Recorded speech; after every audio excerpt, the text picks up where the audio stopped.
ارشاد ہو باغ فردوس کا دنیا ہی میں جوڑا پایا، باغ فردوس کا دنیا ہی میں جوڑا پایا، واللہ حیدر کے پسر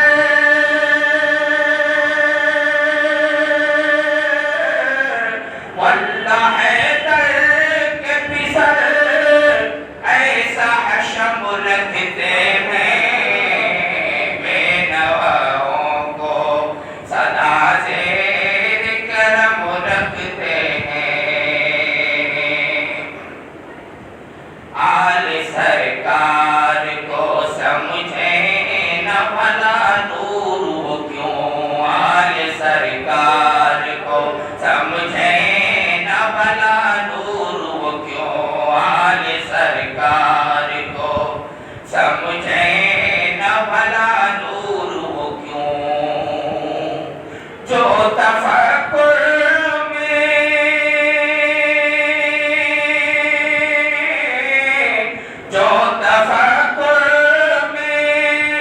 رضا مال قلم رکھتے ہیں، کربلا والے غلاموں کا بھرم رکھتے ہیں، کربلا والے غلاموں کا بھرم رکھتے ہیں،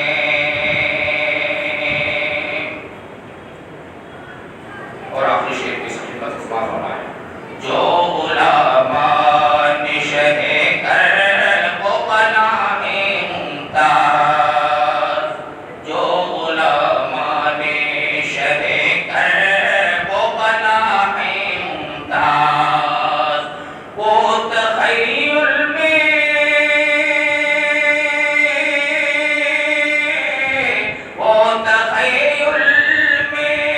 ہمیشہ ہی رم رکھتے ہیں، بے نواؤں کو صدا زیر کرم رکھتے ہیں، کربلا والے غلاموں کا بھرم رکھتے ہیں، بے نواؤں کو صدا زیر کرم رکھتے ہیں۔ السلام علیکم بھائی اکرام، آواز آج ایک مکمل اور مکمل خطاب سماعت کے لیے ہے ناظم اعلیٰ سنی بلال مسجد مفکر قوم و ملت حضرت علامہ مولانا عبدالرحیم صاحب علامہ نورانی سے ہے، آئیے ان کا استقبال کر کے انہیں دعوت سخن دیں۔ نعرہ تکبیر، نعرہ رسالت، علماء اہل سنت، جشن شہدائے کربلا، جشن شہید اعظم،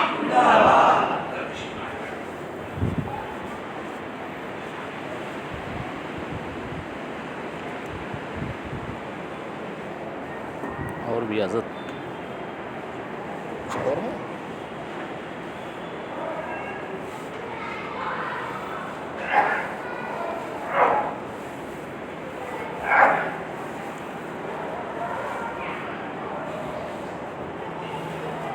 السلام علیکم ورحمۃ اللہ وبرکاتہ۔ الحمد للہ رب العالمین، والصلاة والسلام علی سید المرسلین، والسلام علی اہل بیتہ الطاہرین، والسلام علی اصحابہ اجمعین، والسلام علی امتہ المتقین، اما بعد فاعوذ باللہ من الشیطان الرجیم، بسم اللہ الرحمن الرحیم۔ قال اللہ تعالی فی القرآن المجید: وَلَا تَحْسَبَنَّ الَّذِينَ قُتِلُوا فِي سَبِيلِ اللَّهِ أَمْوَاتًا بَلْ أَحْيَاءٌ عِندَ رَبِّهِمْ يُرْزَقُونَ۔ صدق اللہ العظیم وبلغنا رسولہ النبی الامین المتین الکریم، ونحن علی ذلک لمن الشاہدین والشاکرین، والحمد للہ رب العالمین۔ حضرات، آئیے کچھ کہنے سننے سے پیشتر حسب معمول ہم اور آپ ایک مرتبہ بارگاہ رسالت مآب میں ہدیہ خلوص درود پاک کا نظر پیش کریں اور پڑھیں: اللہم صلی علی سیدنا مولانا محمد بارک وسلم، صلاۃ و سلام علیک یا رسول اللہ صلی اللہ تعالی علیہ وآلہ وسلم، یا صاحب الجمال و یا سید البشر، من وجهک المنیر لقد نور القمر، لا يمکن الثناء کما کان حقہ، بعد از خدا بزرگ تو ہی قصہ مختصر، اسلام تیری نبض نہ ڈوبے گی تا حشر، تجھ میں روا ہے خون چار یار کا، شاہ مردہ شیر یزدہ قوت پروردگار، لا فتح الا علی ولا سیف الا ذوالفقار، اور شاہ است حسین بادشاہ است حسین، دین است حسین دی پناہ است حسین، سرداد نداد دست در دست یزید، حقہ کے بنا لا الہ است حسین۔ غوث اعظم بمنے بے سر و ساما مددے، قبلہ دی مددے کعبہ ایماں مددے، سرورہ شاہ کریمہ دستگیرہ اشرفا، حرمت روح پیمبر ایک نظر کن سوئے ماں، اے اشرف زمانہ زمانے مدد نما، درہائے بست راز کلید کرم کشا، اشرف نہنگ دریا دریا بسینہ دارت، دشمن ہمیشہ پرغم با ذکر تو دوست دارت۔ اور کسی نے کہا ہے کہ ان کے بیٹوں کی اگر پیاس بجھاتا پانی، رسول اللہ صلی اللہ علیہ وسلم کے گھر والوں کی، ان کے بیٹوں کی اگر پیاس بجھاتا پانی، گرمی حشر میں کوثر سے نہاتا پانی، گرمی حشر میں کوثر سے نہاتا پانی۔ اور شاہ ایک بار جو پانی کو اشارہ کر دیتے، شاہ ایک بار جو پانی کو اشارہ کر دیتے، ظالموں تم کو اشاروں پہ نچاتا پانی، ظالموں تم کو اشاروں پہ نچاتا پانی۔ اور جن کے لب ساقیے کوثر کی زباں چوسے ہوں، جن کے لب ساقیے کوثر کی زباں چوسے ہوں، جن کے لب ساقیے کوثر کی زباں چوسے ہو، کیسے پی لیتے وہ بے دینوں کا جھوٹا پانی، کیسے پی لیتے وہ بے دینوں کا جھوٹا پانی۔ اور کتنی شدت ہے اصغر تیرے پیاس کی، کتنی شدت ہے اصغر تیرے پیاس کی، گرم ہوتا ہے تیرے نام سے ٹھنڈا پانی، گرم ہوتا ہے تیرے نام سے ٹھنڈا پانی۔ اور خلد میں ساقیے کوثر کی خلافت ملتی، خلد میں ساقیے کوثر کی خلافت ملتی، نور والوں سے اگر ہاتھ ملاتا پانی، نور والوں سے اگر ہاتھ ملاتا پانی۔ معزز سامعین حاضرین، آج کی شب قرآن و حدیث کی روشنی میں، احادیث کریمہ کی روشنی میں بہت فضیلت والی شب ہے۔ آج کے شب کو شب عاشورہ کہا جاتا ہے۔ آج کے شب میں اللہ رب العزت کا خاص انعام ہوتا ہے، جو ان کے ذکر میں، ان کے نیک بندوں کے ذکر میں جمع ہوتے ہیں اور اللہ رب العزت کی بارگاہ میں اپنی مناجات پیش کرتے ہیں۔ 10ویں محرم الحرام کی تاریخ ایک تاریخی دن ہے، جس دن اللہ رب العزت نے اپنے کئی پیغمبروں کو خاص انعامات سے نوازا، اور اس دن کو قرآن مقدس میں یادگار دن کے طور پر ذکر فرمایا۔ مگر 10 محرم الحرام کی تاریخ کو نواسۂ رسول، جگر بطول، علی کے لال امام حسین اور ان کے 72 رفقا کے ساتھ جو نسبت ہوئی، پھر اس دن کو یوم حسین، یوم کربلا کے نام سے جانا جاتا ہے۔ ہم اور آپ اسی رات میں سنی مسجد بلال کے وسیع ترین صحن میں بیٹھ کر ذکر حسین، ذکر اہل بیت اطہار سننے کی سعادتیں حاصل کر رہے ہیں۔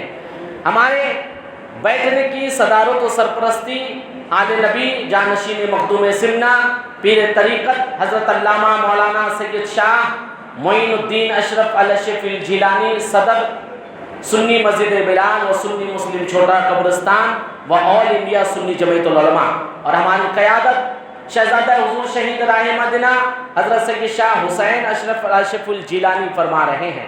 نبی کے گھر والوں کا ذکر خیر کرنے سننے ہم اور آپ یہاں جمع ہوئے ہیں، انہی کے گھر والوں کی سعادت اور قیادت ہمیں حاصل ہے۔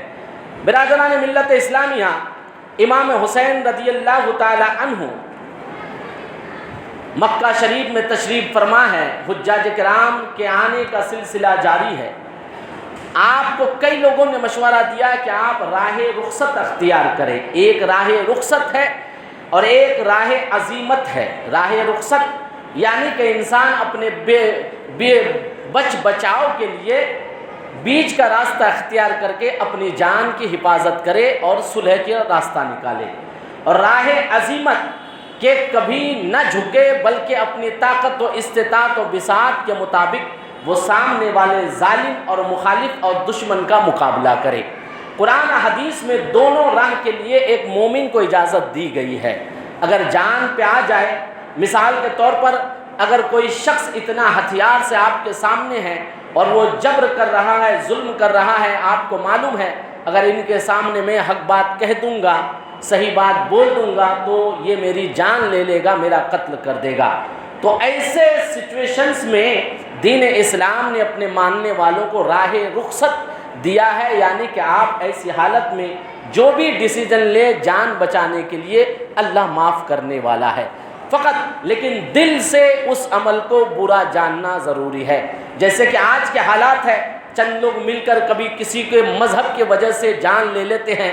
اگر زندگی میں کبھی کوئی ایسا دن آ جائے تو ایسی سچویشن کے لیے شریعت کا حکم ہے، جب تمہاری جان جانے کا ڈر ہو اور یہ بھی یقین ہو اگر میں اس کی بات مانوں گا تو میری جان بچ جائے گی اور نہیں مانوں گا تو جان چلے جائے گی، ایسے کانفیڈنس اور اعتماد میں سامنے والے کی جو بھی ڈیمانڈ ہے، جائز ناجائز، اس پر عمل کرنا ضروری ہے اور جان بچانا فرض ہے۔ اور اگر یہ یقین ہو کہ ان کی بات مانوں گا تب بھی یہ مجھے مار دے گا، نہیں مانوں گا تب بھی مار دے گا، پھر ایسی حالت میں تو انسان کو اپنے ایمان و عقیدے کی حفاظت کرنی چاہیے، جبکہ ڈر ہو یہ دونوں صورت میں میرا قتل کرے گا۔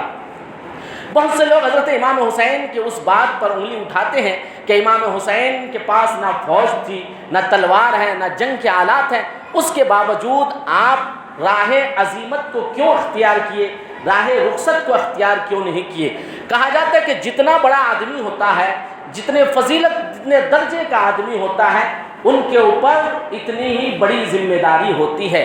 گرچہ حضرت امام حسین رضی اللہ تعالی عنہ کو شریعت مصطفیٰ نے راہ رخصت کا اختیار دیا تھا، مگر حضرت امام حسین رضی اللہ تعالی عنہ کی شخصیت کے لیے یہ بات قابل قبول نہیں تھی، اس لیے کہ اگر حضرت امام حسین رضی اللہ تعالی عنہ یزید پلید ظالم بادشاہ کہ بادشاہ کو اپنا ووٹ، اپنی طاقت، اپنی بیعت دے دیتے، اپنی حمایت دے دیتے، تو حسین بن علی وہ شخص ہیں جن کا یہ عمل تا قیامت مسلمانوں کے لیے حجت بن جاتی اور دلیل بن جاتی۔ ہر مسلمان پھر کبھی بھی کسی بھی ظالم سے جھک جاتا اور اس کے سامنے حق بات نہیں کہتا۔ ہر شخص دنیا میں کبھی غلط کے خلاف آواز نہ اٹھاتا، کوئی بھی شخص دنیا میں جبر کے خلاف آواز نہ اٹھاتا، اور اس کی مثال حسین بن علی کی دی جاتی کہ وہ اتنے بڑے شخص، نبی کے نواسے، علی کے شہزادے، خاتون جنت کے پروردہ ہو کر ایسے حالات میں حق بات نہ کہہ کر راہ رخصت اختیار کی ہے، اور امام حسین کی دلیل دے کر تا قیامت لوگ ظالم جابر کے سامنے جھک جاتے۔ ایسے بھی حالات آ جاتے کہ کوئی ظالم اور جابر طاقتور بادشاہ جو کہتا، امام حسین کے نام پر دنیا وہی کرتی ہوئی نظر آتی۔ اس لیے حضرت امام حسین کے لیے ضروری تھا کہ آپ اپنے نانا کی شریعت کی کما حق کہو حفاظت کریں، نہ اپنی جان کی فکر کرے، نہ اپنے آل کی فکر کرے، اور اللہ والوں کی یہی دلیل ہوا کرتی ہے کہ وہ اس طرح صابر ہوتے ہیں، استقامت فی الدین ہوتی ہے کہ وہ اپنی جان کی بھی پرواہ نہیں کرتے۔ اسی طریقے سے جس طریقے سے حضرت ابراہیم کو آگ میں کودنے کا حکم دیا گیا، حضرت ابراہیم نے آگ میں کودنے کے لیے تیاری کر لی، حضرت ابراہیم کو حکم دیا کہ اپنے بیٹے کی قربانی کرو، وہ بھی اللہ کی رضا کے لیے بیٹے کو قربان ہونے پر راضی ہو گئے۔ یہ دین اسلام کا یہ دستور ہے، اور اللہ تعالیٰ اپنے نیک بندوں کا امتحان لیتا ہے۔ جو اس کا نیک بندہ ہوتا ہے، سچا مسلمان، سچا اللہ کا بندہ ہوتا ہے، وہ اللہ اس کے رضا کے لیے اپنا سب کچھ قربان کر دیتا ہے۔ یہ پورا ایسا سلسلہ ہی چلا ہے۔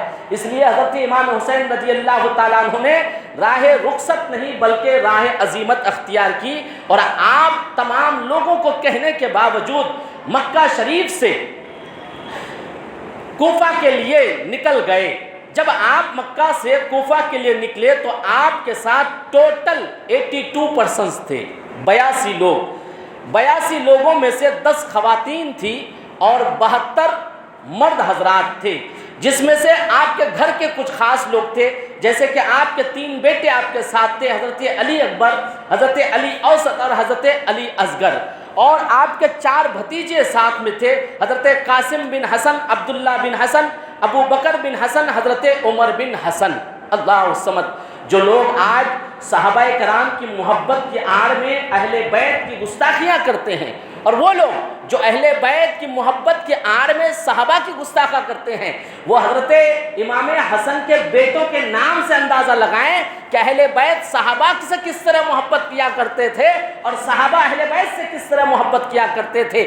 حضرت امام حسن رضی اللہ تعالیٰ عنہ نے اپنے 2 بیٹوں کا نام کس کے نام پہ رکھا؟ حضرت ابو بکر صدیق کے نام پہ رکھا، اور حضرت عمر فاروق کے نام پہ رکھا۔ دنیا کا دستور ہے جو شخص انسان کو محبوب ہوتا ہے اسی کے نام پر ہی اپنی اولاد کا نام رکھا کرتا ہے۔ آج تک آپ نے سنا کسی نے یزید کے نام پہ نام رکھا؟ کسی نے نہیں، اس لیے کہ ساری دنیا جانتی ہے یزید اس بدبخت کا نام ہے جس نے نہتے نبی کے آل کے اوپر نہایت ہی ظلم کیا، نہایت ہی فاسق تھا، جابر تھا، ظلم کرنے والا تھا۔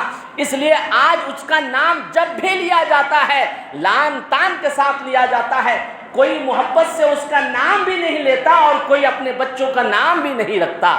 مگر آج اس کا الٹا اٹھا کے دیکھیں کہ حق کے علم بردار، شریعت کے محافظ، اپنے نانا کے سچے سپاہی اور نواسے حضرت امام حسین نے حق کی حفاظت کے لیے اپنی جان قربان کر دی، آل قربان کر دی۔ آپ کے حقانیت کے علم برداری کی وجہ سے آج دنیا کے لوگوں کے دلوں پر آپ کی محبت اس طرح سلگ رہی ہے کہ گلی گلی، نگر نگر، محلہ محلہ، شہر شہر، ہر جگہ کہیں پہ علی اکبر نظر آتا ہے، غلام حسین نظر آتا ہے، محمد حسین نظر آتا ہے، گلی گلی میں امام حسین کے نام پہ آج افراد کے نام نظر آتے ہیں۔ یہ مزاج ہی ہے۔ دیکھیے صحابہ، اسی طرح آپ کے بھائی حضرت، آپ کے ساتھ آپ کے بھائی 5 بھائی تھے، حضرت عباس بن علی، حضرت محمد بن علی، حضرت جعفر بن علی، حضرت عمر بن علی اور حضرت عثمان بن علی۔ حضرت امام حسن نے اپنے 2 بچوں کا نام دو صحابہ رسول کے صحابی رسول کے نام پہ رکھا، اور حضرت امام حسین نے بھی اپنے دو بچوں کا نام حضرت عمر کے نام پہ اور حضرت عثمان غنی کے نام پہ رکھا۔ دونوں حضرت امام حسن نے بھی حضرت امام حسین نے بھی۔ لہٰذا جو لوگ آج دونوں طرف میں سے، چاہے کوئی صحابہ کرام کی محبت میں اہل بیت کے کسی کو بھی برا کہے، اس کی بات پہ آنا نہیں ہے، اور کوئی اہل بیت کی محبت میں صحابہ میں سے کسی کو برا بھلا کہے، اس کی بات میں بھی نہیں آنا ہے، اس لیے کہ یہ دونوں ہمارے لیے دو آنکھ کے جیسے ہیں، ہمارے لیے دونوں ضروری ہے۔ دونوں کا دامن ہاتھ میں ہوگا تو رسول اللہ راضی ہوں گے، خدا راضی ہوگا۔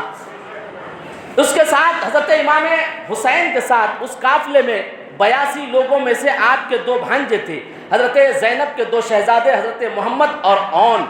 82 لوگوں کا یہ قافلہ 8 ذی الحجہ کوفہ کے لیے روانہ ہوئے۔ جب آپ روانہ ہونے لگے تو آپ کی خدمت میں بہت سے لوگوں نے درخواست کی، لوگوں نے آپ کو سمجھایا کہ آپ نہ جائیں، مگر آپ نے تمام لوگوں کی باتوں کو نظر انداز کرتے ہوئے مکہ سے آپ نکل گئے۔ چنانچہ روایت میں آتا ہے کہ جب آپ مکہ سے نکلے تو راستے میں ایک آپ کو خط ملا جو آپ کے بہنوئی کا تھا، یعنی حضرت زینب رضی اللہ تعالیٰ عنہ کے شوہر محترم کا خط آیا۔ وہ بھی خط انہوں نے اپنے دونوں بچے جن کا نام تاریخ میں اون اور محمد آتا ہے ان کے ذریعے سے کہ تم یہ خط جلدی سے اپنے ماموں جان کے پاس پہنچاؤ راستے میں۔ اور اس خط کی خاصیت یہ تھی کہ حضرت زینب کے شوہر جو حضرت امام حسین کے بہنوئی ہیں، انہوں نے امیر گورنر مکہ جس کا نام تاریخ میں عمر بن سعید آتا ہے، ان سے کہا کہ آپ حضرت امام حسین بن علی کو خط لکھیے امان کی صورت میں، یعنی کہ آپ گورنر مکہ، حالانکہ یزید کا گورنر ہے مکہ کا جن کا نام عمر بن سعید آتا ہے۔ حضرت زینب کے شوہر نے ان سے گزارش کی کہ آپ انہیں امان دیں اور انہیں خط روانہ کریں، تو گورنر مکہ جن کا نام امیر بن سعید ہے، انہوں نے ان کی بات کو مانا، یہاں تک کہہ دیا کہ حسین بن علی کو کوفہ جانے سے روکنے کے لیے جس طرح جو لکھنا ہے آپ لکھ دیں، میں اس پر ایز اے گورنر مہر لگا دوں گا، اور جب حسین بن علی واپس دوبارہ مکہ شریف آئیں گے تو ان کی حفاظت اور ان کی دیکھ رکھ، ان کی جان کی حفاظت میرے ذمہ لازم ہے۔ اس طرح کا خط بھی آپ کو راستے میں دیا گیا، اور دونوں بہنوئی میں اور حضرت زینب کے شوہر میں اور حضرت امام حسین کے بیچ میں باتیں بھی ہو گئی۔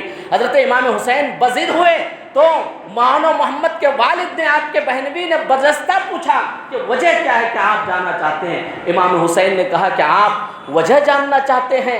یہ وجہ یہ ہے کہ میں نے رسول اللہ صلی اللہ علیہ وسلم سے سنا، پھر آپ نے وہ نبی کریم صلی اللہ علیہ وسلم کی پیش گوئی بیان فرمائی، اور آپ نے اسی رات میں خواب دیکھا تھا اور کہا کہ آج ہی مجھے میرے نانا نے خواب میں ایک چیز کا حکم دیا جو میں آپ کو اس وقت نہیں بتا سکتا۔ الحاصل آپ اپنے بہنوئی کی بھی بات نہ مانیں اور پھر ان نفوس قدسیہ کے ساتھ مکہ سے جب نکلے۔ تاریخ میں آتا ہے کہ جب آپ نکلے راستے سے تو آپ کے قافلے کو دیکھ کر جو لوگ بھی آپ کے نام کا ذکر سنتا تھا وہ بھی پیچھے پیچھے ہو لیتا تھا۔ کئی لوگ بہت دور تک آ گئے، 1-2 دن کا سفر کر لیے، مگر اسی درمیان لوگ منع کرتے تھے حضرت امام حسین کو۔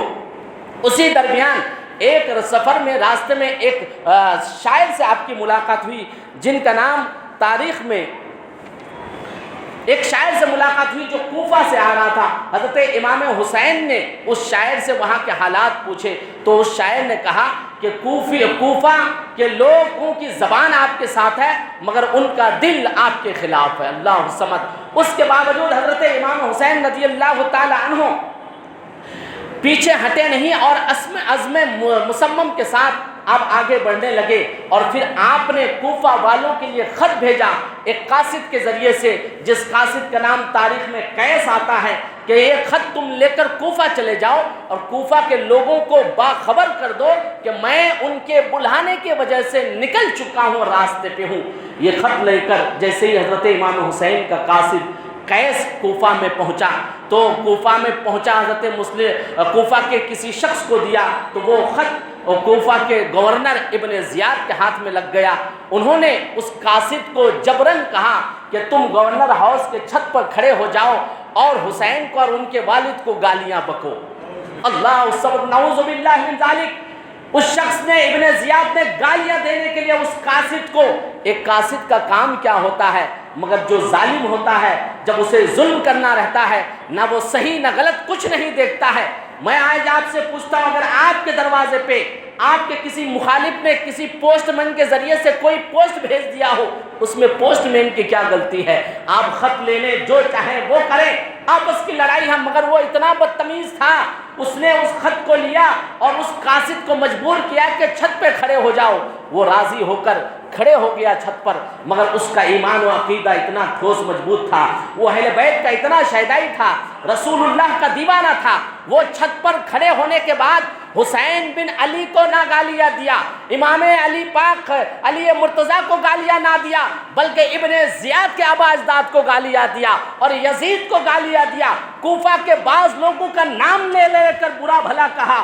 ابن زیاد کو اتنا خراب لگا کہ اس نے چھت سے ہی اسے ڈھکیل دیا۔ اسی طرح اہل بیت کا یہ شخص پھر راہ خدا میں ہمیشہ کے لیے کھو گیا۔ انا للہ و انا الیہ راجعون۔ حضرات، اس کے بعد ایک روایت میں آتا ہے جس کا نام عبداللہ بن سلیم آتا ہے، وہ فرماتے ہیں کہ ہم حج کرنے کے بعد خواہش کیے کہ حسین بن علی کے ساتھ شامل ہو جائیں کوفہ جانے کے لیے، اور کوفہ سے کچھ لوگ آ رہے تھے۔ اسی درمیان انہوں نے بھی، حجاج کرام میں سے بھی اور کچھ لوگوں نے بھی حضرت حسین بن علی کو کوفہ کے حالات کے بارے میں بتایا، مگر حضرت امام حسین وہی کہتے رہے کہ میں یزید کے ہاتھ پر بیعت نہیں کر سکتا۔ یہاں بیعت سے مراد اس کو ووٹ نہیں کر سکتا حاکم بنانے کے لیے، بادشاہ بنانے کے لیے، اس کی حمایت نہیں کر سکتا۔ میں میرے نانا کے دین کے حقانیت کے خاطر چاہے تنہا کیوں نہ رہ جاؤں، میں کسی کی کوئی پرواہ نہ کرتے ہوئے میں اپنے ارادے پر مستحکم ہوں اور ثابت قدم رہوں گا۔ ابھی حضرت امام حسین رضی اللہ تعالیٰ عنہ کو مسلم بن عقیل کی شہادت کی خبر نہ ملی تھی۔ انہی لوگوں میں سے، ان لوگوں میں سے کسی نے حضرت مسلم بن عقیل کی شہادت کی خبر دیا، اور آپ نے انا للہ و انا الیہ راجعون پڑھا۔ اس کے بعد پھر آپ نے اپنے ساتھیوں سے خطاب کیا، آپ کا دل تھوڑا یہاں نرم ہوا، اور آپ نے ایک رات میں اپنے ساتھیوں سے خطاب کیا کہ سنو، کوفہ کے حالات ٹھیک نہیں ہیں، ہمیں وہاں مہمان بنا کر بلایا گیا تھا، خطوط پہ خطوط بھیجے گئے تھے، مگر اب وہاں سے جو حالات ہیں، میں نے سنا ہے کہ میرے بھائی مسلم بن عقیل شہید ہو گئے اور ان کے مدد کرنے والے ہانی بن عروہ بھی شہید ہو گئے، لہٰذا اب یہ کوفی میرے اوپر ظلم کریں گے، یہ میرے خون کے پیاسے ہو گئے ہیں، یہ کوفی بدل گئے ہیں، تم میں سے اگر کوئی چاہے تو یہاں سے اپنے گھروں کی طرف لوٹ سکتا ہے۔ حضرت امام حسین نے اپنے ساتھیوں میں سے خطاب کیا، تو روایت میں آتا ہے، بعض مورخین لکھتے ہیں جو امام حسین کے مکہ سے نکلنے کے بعد آپ کے ساتھ ہو لیے تھے، بہت سے لوگ اس میں سے چلے بھی گئے حضرت امام حسین کی گزارش پر، مگر جنہوں نے آپ کا ساتھ مدینہ شریف سے دیا تھا، پھر مکہ سے نکلے تھے، تقریباً آپ کے ان ساتھیوں کی تعداد تقریباً 50 کے قریب ہے، جس میں کچھ صحابہ بھی تھے۔ صحابیوں کے تعلق سے روایت میں ہے یا تو 3 صحابی رسول آپ کے ساتھ تھے، بعض نے کہا کہ 7 صحابی آپ کے ساتھ تھے، بعض نے کہا کہ 9 صحابی آپ کے ساتھ تھے، مگر کم تعداد بھی اگر پکڑا جائے تو حضرت امام حسین کے قافلے میں 3 صحابی رسول بھی شامل تھے۔ امام حسین رضی اللہ تعالیٰ عنہ نے حضرت مسلم بن عقیل کی شہادت کی خبر سننے کے بعد اپنے ساتھیوں سے کہا، مگر اس میں سے کچھ لوگ گئے جو پہلے کے آپ کے ساتھی ہیں، کسی نے بھی جانے سے رضامندی کا اظہار نہیں کیا۔ سبھی لوگوں نے کہا، اے ابن رسول، ہم مدینہ سے آپ کے ساتھ ہیں، مکہ سے آپ کے ساتھ نکلے ہیں، جو بھی ہوگا ہم آپ کے ساتھ رہیں گے، آپ کو تنے تنہا نہیں چھوڑ سکتے۔ حضرت امام حسین رضی اللہ تعالیٰ عنہ کے وہ پکے اور سچے ساتھی، آپ کے وہ حمایتی، آپ کے ساتھ کھڑے رہنے کے لیے وعدہ کیے۔ ادھر ابن زیاد نے پورے کوفہ سے پہلے بیریکیڈ اور پابندیاں اور پہرا لگا دیا۔ اس کے قاصد ہر چوراہے، ہر راستہ پہ پھیلے ہوئے تھے کہ حسین بن علی کوفہ آنے والا ہے، اس کی خبر ہو چکی تھی، اور حسین بن علی کوفہ سے، مدینہ سے کوفہ کے لیے نکل چکے ہیں۔ ابن زیاد نے کوفہ کے تمام شہروں کے باہر جتنے راستے ہیں، جتنے آنے کے راستے اور طریقے، سبھی جگہ اس نے اپنا پہرا بٹھا دیا۔ آج کے دور میں کہیں کہ انہوں نے اپنی پولیس کے ذریعے سے سبھی راستوں میں بیریکیڈ ڈلوا دیا، اور چپے چپے میں اپنے خبریوں کو مامور کر دیا کہ مجھے ہر پل کی خبر ہونی چاہیے، حسین بن علی کہاں پہنچا، کیا ہوا۔ اور اسی کے ساتھ اس نے ایک بڑی تعداد کو مدینہ اور کوفہ کے راستے میں بھیجا۔ وہ سڑک جو مکہ سے مدینہ میں داخل ہوتا تھا، اس سڑک کے لیے اس نے 1000 فوجی دستے کے ساتھ حضرت حر کو بھیجا ابن زیاد نے کہ جاؤ تم اس کی خبر لو، اگر وہ تمہیں کہیں راستے میں مل جائے تو تم انہیں کسی اور جانب جانے نہ دینا، بلکہ ان کے ساتھ لگ جانا اور ہر حال سے مجھے باخبر کرنا۔ حضرت امام حسین رضی اللہ تعالی عنہ کوفہ کے قریب پہنچ چکے تھے اور حر 1000 دستوں کے ساتھ نکل چکا تھا۔ راستے میں حر کی ملاقات حضرت امام حسین کے قافلے سے ہوئی۔ حر نے حضرت امام حسین سے گفتگو کیا اور کہا کہ آپ یہاں سے کہیں اور نہیں جا سکتے ہیں۔ حضرت حسین بن علی نے حر سے مکالمہ کیا، بات چیت کیا کہ وجہ کیا ہے، تم میرے راستے میں کیوں آ رہے ہو، تم میری راہ میں رکاوٹ کیوں بن رہے ہو، مجھے کوفیوں نے بلایا ہے۔ حر نے کہا کہ مجھے کسی چیز سے واسطہ نہیں ہے، فقط میں یہ جانتا ہوں کہ ابن زیاد نے، گورنر کوفہ نے مجھے حکم دیا ہے کہ میں آپ پر نظر رکھوں اور آپ کو کسی جانب نہ جانے دوں، اگر آپ کوفہ جاتے ہیں تو پھر آپ کے لیے راستہ کھلا ہے۔ حضرت امام حسین رضی اللہ تعالی عنہ حر کے ان باتوں کو جاننے کے بعد آپ نے حر سے مکمل خطاب کیا۔ روایت میں آتا ہے، مورخین لکھتے ہیں کہ آپ نے حر کو سارے حالات بتائے کہ میں خود نہیں آنے والا، میں نہ یزید کے خلاف بغاوت کرنے والا، چونکہ حر نے کہا تھا کہ آپ نے یزید کی بغاوت کی ہے، تو حضرت امام حسین نے کہا کہ بغاوت اس وقت کی جاتی ہے جب کسی کو امیر مان لیا جاتا ہے، میں نے تو یزید کو ابھی تک امیر مانا ہی نہیں ہے، تو بغاوت کا کہاں سوال ہے۔ اور میرے ارادہ تم جاننا چاہتے ہو کہ میں کوفہ میں کیوں آیا ہوں، تو آپ نے خطوط کے تھیلی پہ تھیلی نکال کر اس کے سامنے رکھ دیا۔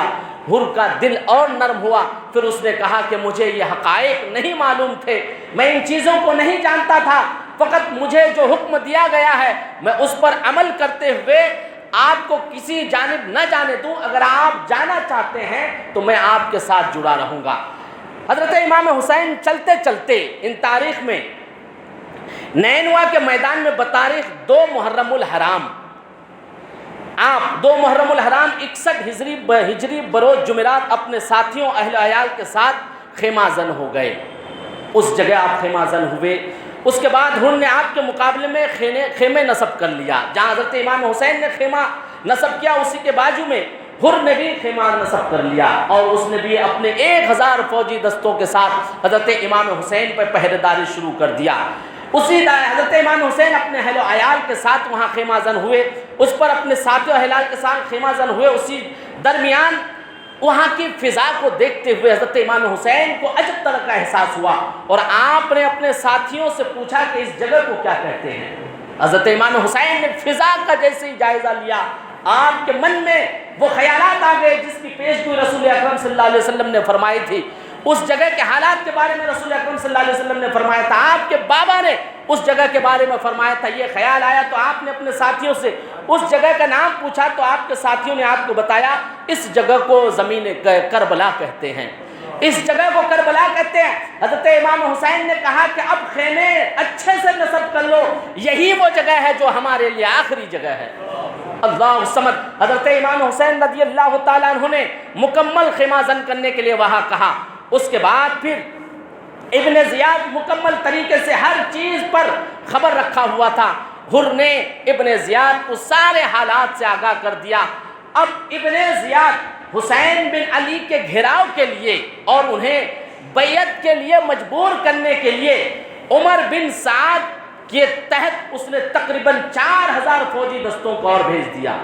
عمر بن سعد بہت ہی قابل شخص تھا، جو کسی اور جگہ کا پہلے سے وہ گورنر تھا، اور ابن زیاد اس کا پوسٹ اور بڑھانے والا تھا، اور اس دستے کو لے کر وہ کسی اور جانب فتح کے لیے جانے والا تھا، مگر ابن زیاد نے جیسے ہی سنا کہ حسین بن علی کربلا میں خیمہ زن ہو گئے ہیں، اب اس نے اس دستے کو کسی اور جنگ میں جا بھیجنے کے بجائے حضرت امام حسین کے جانب بھیج دیا اور کہا کہ تم حسین بن علی کو مجبور کرو بیعت کے لیے اور ان کی گھیرا بندی کرو، اور انہیں اگر وہ بیعت کرنے سے انکار کرے تو اسے قید کر کے میرے پاس لے آؤ۔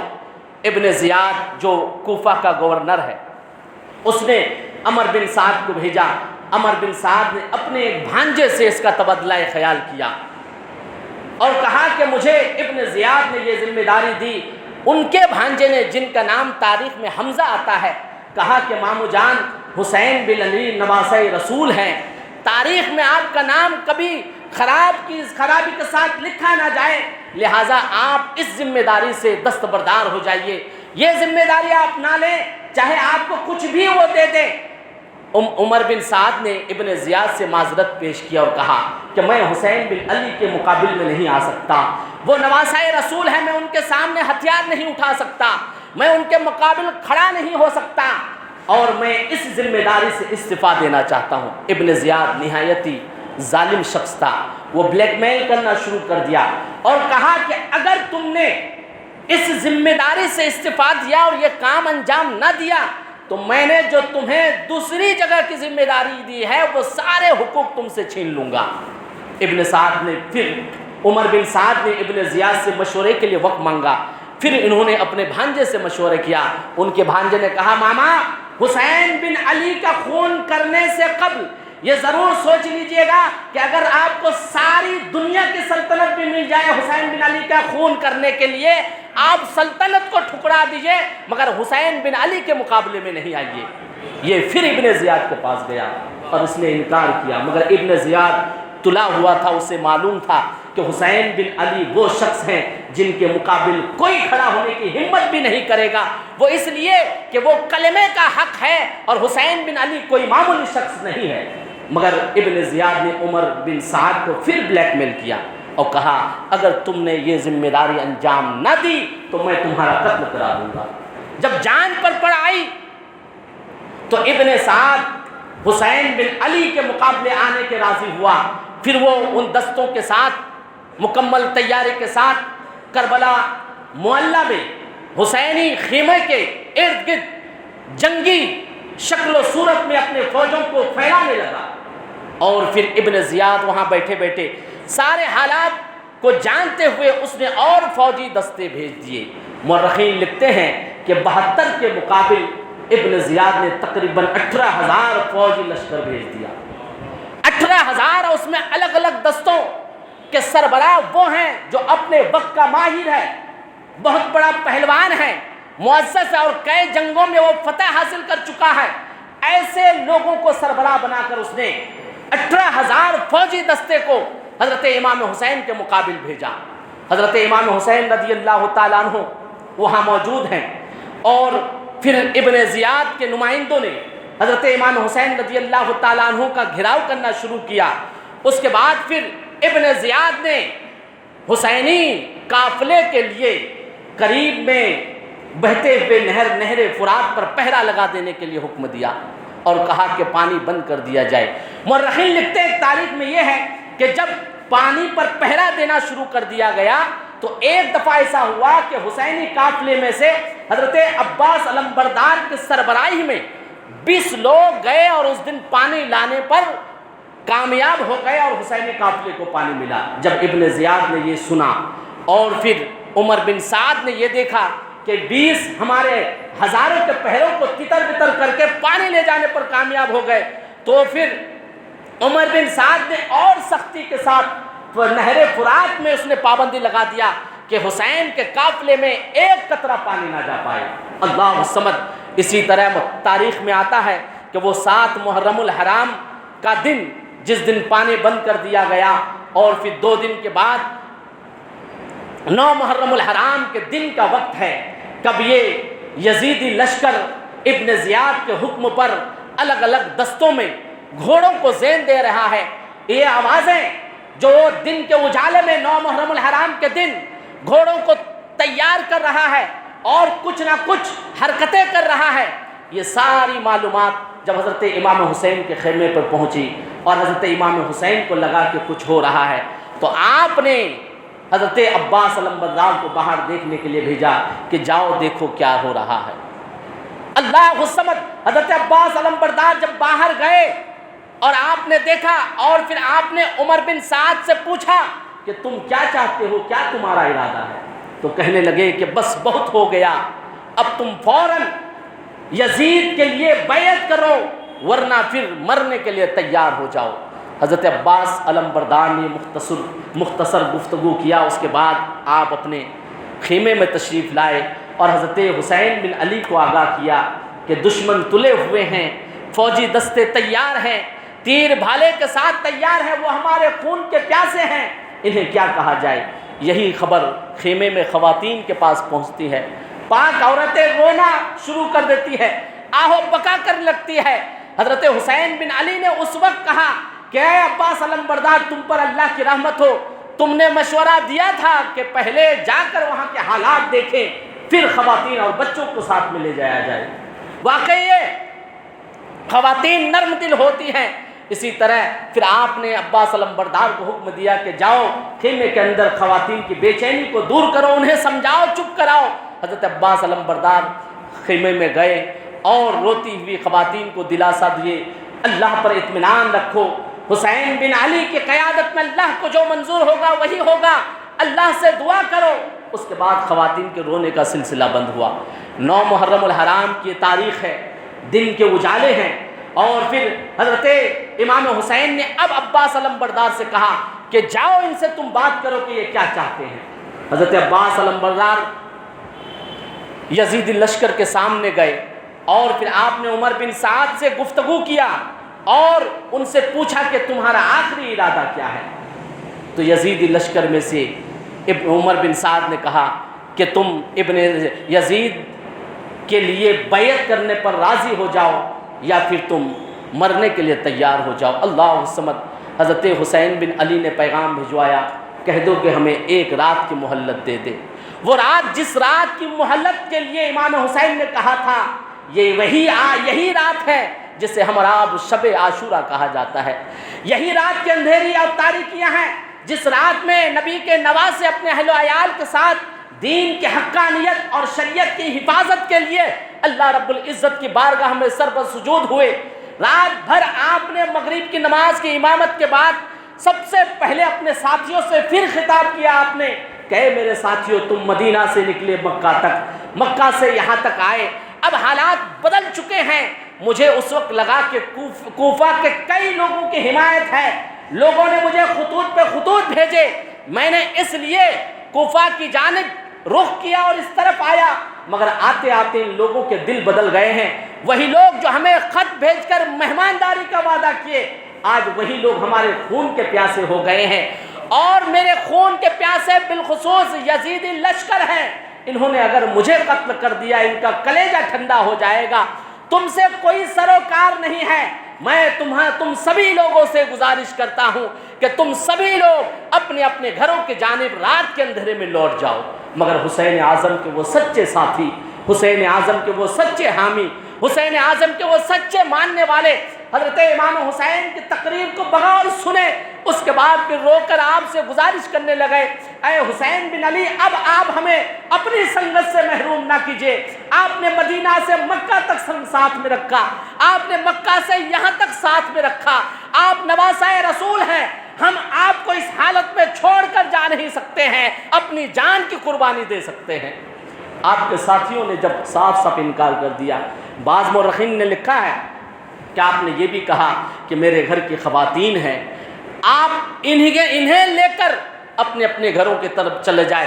حضرت امام حسین نے اپنے گھر کے خواتین اور بچوں کا واسطہ اس لیے دیا اپنے ساتھیوں کو، شاید ممکن ہو کہ یہ ان عورتوں کا خیال کرتے ہوئے مجھے یہاں تنے تنا چھوڑ کر رات کے اندھیرے میں نکل جائے، مگر قربان اور سلام ہو حسین اعظم کے ان ساتھیوں کو، ہم قربان جائیں حسین اعظم کے ان جاننے ماننے اور حمایتیوں پر جنہوں نے اپنی جان کی بازی لگا دی مگر حضرت امام حسین کا ساتھ نہ چھوڑا۔ حضرت امام حسین رضی اللہ تعالیٰ عنہ کے ان ساتھیوں نے انکار کر دیا۔ پھر آپ اپنے گھر کے چند بڑے لوگوں سے مخاطب ہوئے جو آپ کے خاندانی افراد تھے، انہوں نے بھی انکار کر دیا۔ اب پھر حضرت امام حسین رضی اللہ تعالیٰ عنہ نے کہا تو پھر یہ رات ہماری زندگی کی آخری رات ہے، شاید کل کے صبح کے بعد ہم کوئی صبح نہ دیکھ پائیں، کل کے سورج دیکھنے کے بعد کبھی ہم سورج نہ دیکھ پائیں۔ اے میرے ساتھیوں، اے میرے گھر والوں، آؤ آج کی رات زندگی کی آخری رات ہے، اس رات میں خوب رو رو کر اپنے رب سے دعائیں کر لو۔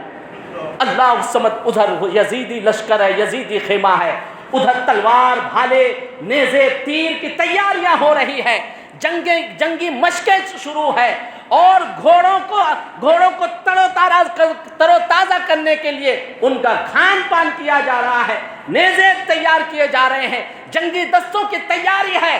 ادھر ایک طرف جنگی تیاریاں ہو رہی ہے، ادھر حسین اعظم کا خیمہ ہے، نہ کوئی جنگ کے لیے آلہ ہے، نہ کوئی زیادہ ساز و سامان ہے، نہ کوئی زیادہ دستہ ہے، نہ جنگ کی تیاری ہو رہی ہے۔ یہ اللہ والے ہیں، اللہ سے گریہ جاری کر رہے ہیں رات بھر۔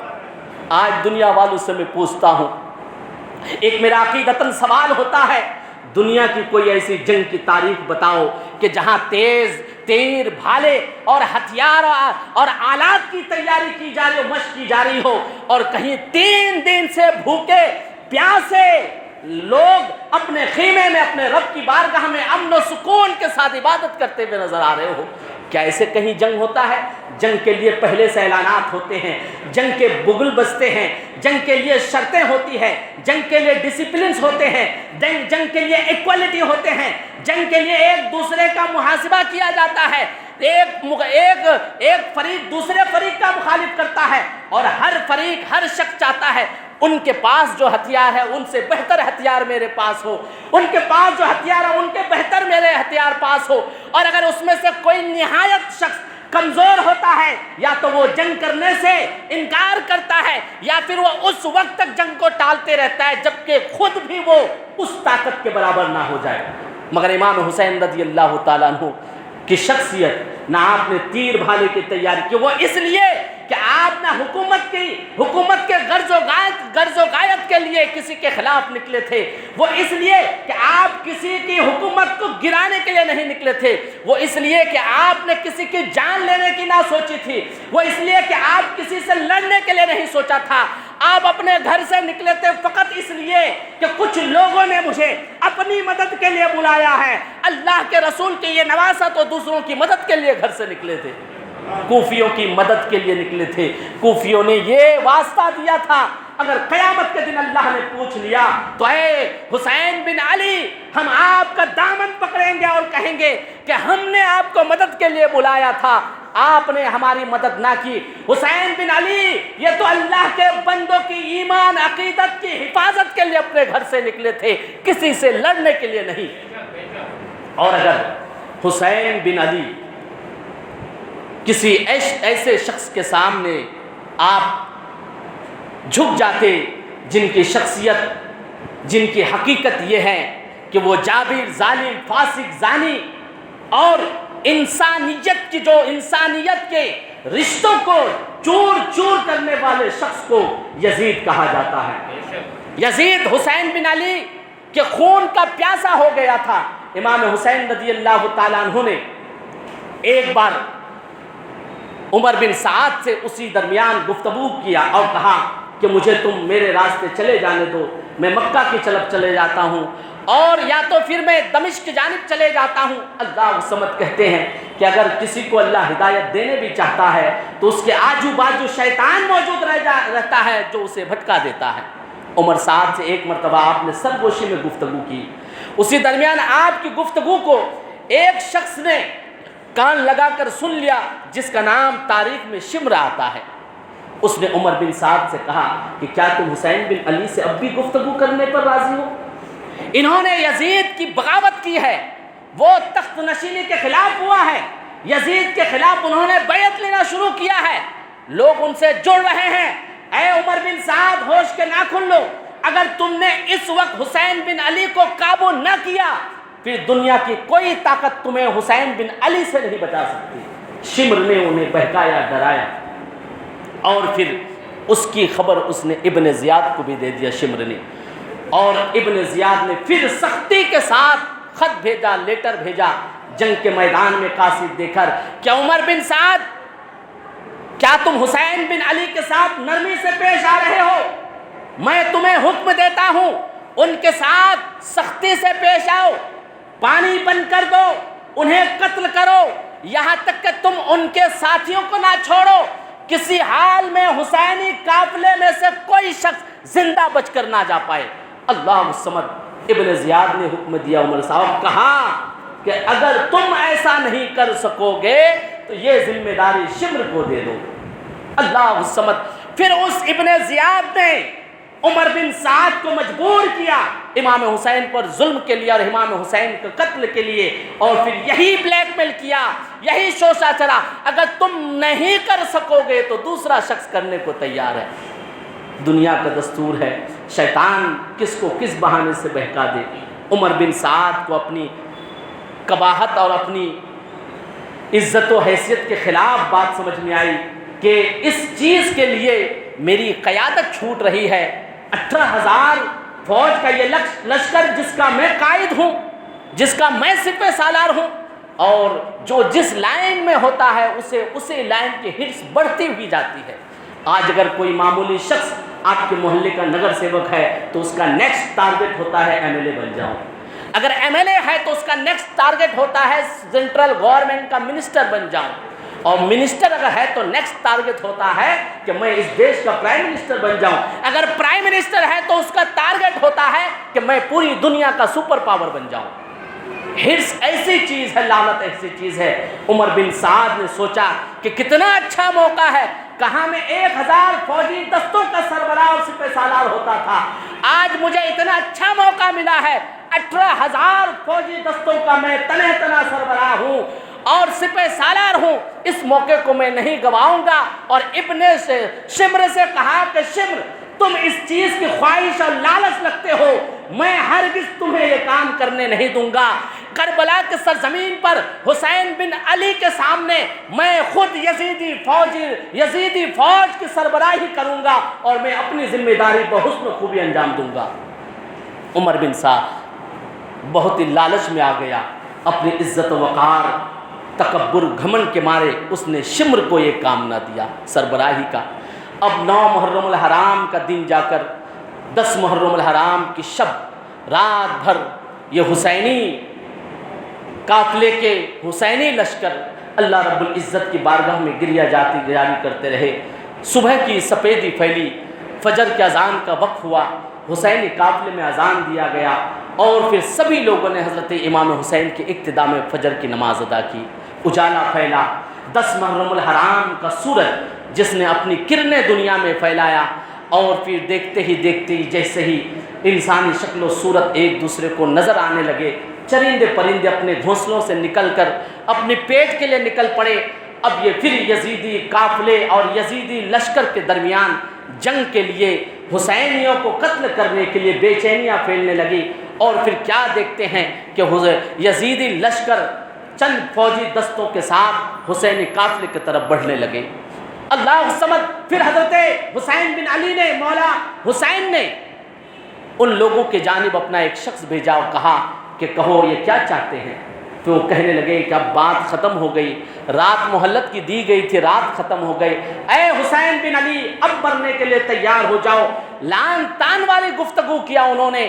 حضرت امام حسین رضی اللہ تعالیٰ عنہ نے تمام لوگوں سے مخاطب ہو کر آپ نے حجت کے لیے فرمایا، لوگوں سنو، اگر تم مجھ سے لڑنے پر تلے ہوئے ہو، میری جان لینے پر تلے ہوئے ہو، میرے خون کے پیاسے ہو گئے ہو، تم دنیا کے چکر میں آخرت بھلا چکے ہو، تو میری ایک نصیحت سن لو، پھر تمہیں جو کرنا رہے گا کرنا۔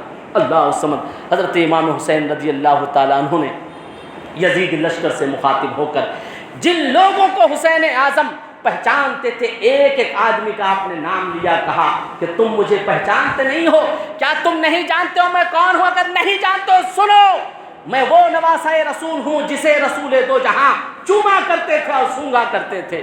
حسین اعظم نے پھر کہا اگر تم بھول گئے ہو میں تمہیں یاد دلاتا ہوں میں اس نبی کی بیٹی کا بیٹا ہوں جس کا تم کلمہ پڑھتے ہو۔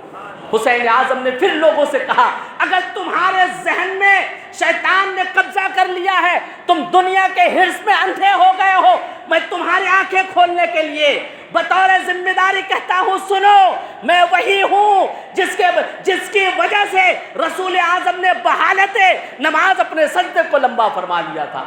آپ نے وہ سارے واقعات بیان فرمائے اور پھر کہا کہ اگر تمہیں میری بات پہ اعتبار نہیں ہے کہ میں وہی حسین ہوں جس کے لیے میرے نانا رسول دو جہاں نے اپنے سجدے کو لمبا کر لیا، آپ نے ان صحابہ کرام کا نام لیا، جاؤ پوچھو سید حضرت ابو ہریرہ سے، جاؤ پوچھو قیس سے، آپ نے اس حدیث کے راویوں کا نام لے کے کہا اگر تمہیں حسین کی بات پہ اعتبار نہیں ہے تو لڑنے سے پہلے، میرا خون کرنے سے پہلے تم جاؤ جس نبی کا کلمہ پڑھتے ہو اس نبی کے صحابیوں سے پوچھو کہ میرا مقام و مرتبہ کیا ہے۔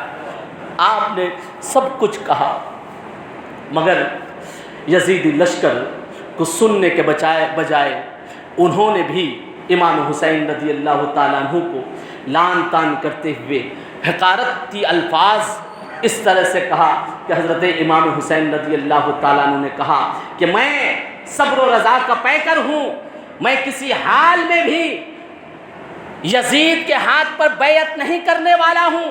اللہ الصمد۔ پھر عمر بن سعد نے یزیدی لشکر کی سرپرستی کرتے ہوئے انہوں نے پھر حضرت امام حسین رضی اللہ تعالیٰ عنہ سے مخاطب ہو کے کہا اے حسین بن علی، اب وقت گزر چکا ہے، اب کچھ نہیں، یا تو تم یزید کے لیے بیعت کرو، یزید کی حمایت کرو، یا پھر مرنے کے لیے تیار ہو جاؤ۔ حضرت امام حسین نے مخاطب ہو کے کہا نالائق تو کیا سمجھتا ہے، میں مرنے سے ڈرنے کے لیے تمہیں یہ پند و نصیحت کر رہا تھا؟ ارے بدبخت، تو کیا سمجھتا ہے میں مرنا نہیں چاہتا اس لیے تمہیں یہ نصیحتیں کر رہا تھا؟ ارے بدبخت، میں نے تمہیں میرے مراتب، اپنی پہچان اس لیے کرایا تاکہ قیامت کے دن تم کوئی گلا بہانہ نہ کر سکو، اور جب تم میرے خون کے وجہ سے رب کی بارگاہ میں گنہگار بنو تو میں اپنے رب کو جواب دوں اور کہوں اے رب دو جہاں، بر وقت قتل میں نے انہیں آگاہ کیا تھا کہ میں کون ہوں، میں تو اس لیے تمہیں بتا رہا تھا۔ اور پھر آپ نے کہا کہ ایک بات یاد رکھ لو کہ اس جسم سے جان چلی جائے، میری آل قربان ہو جائے، یزید کے ہاتھ پر میں کبھی بیعت کرنے کو راضی نہیں ہو سکتا۔ یزید کیا دنیا کی کوئی طاقت ہو جو میرے نانا کی شریعت کے خلاف ہو، حسین بن علی اپنی جان دے سکتا ہے، کسی فاسق فاجر ظالم کے سامنے جھک نہیں سکتا ہے۔ اللہ عصمت۔ حضرت حسین رضی اللہ تعالیٰ عنہ بھی یہ خطاب کر رہے تھے، اسی درمیان یزیدی لشکر میں حضرت حر بھی شامل تھے، گھوڑے پہ سوار ہیں آپ، تمام لوگ۔ واقع قرآن نے کہا کہ سمن بکمن عمی فہم لہم لا یرجعون، کہ یہ بہرے ہو گئے، اندھے ہو گئے، گونگا ہو گئے ہیں، انہیں کچھ سنائی نہیں دیتا۔ یہی ہے کہ جب لوگوں کے درمیان قرآن آیت، حق کی بات، سچی بات کہا جائے، گرچہ وہ سنتے ہیں، سن کر نہیں سنتے ہیں، ایسے ہی لوگوں کو قرآن نے گونگے، اندھے اور بہرے کہا ہے۔ یزیدی لشکر بہرے ہو چکے تھے، ان تک قرآن پیغام نہیں پہنچ رہا تھا۔ یزیدی لشکر اندھے ہو چکے تھے، وہ حسین بن علی کو نہیں دیکھ پا رہے تھے۔ یزیدی لشکر دنیا کے حرص میں پاگل ہو چکے تھے، جو حسین کے مراتب کو نہیں جان رہے تھے۔ حضرت حر اس جنگی دستے کے درمیان ایک ایسے شخص ہیں جو بے چین ہو رہے ہیں۔ نعرہ تکبیر، نعرہ رسالت، نعرہ رسالت، شہزادہ حضور شہید راہ مدینہ حضرت سید حسین اشرف صاحب۔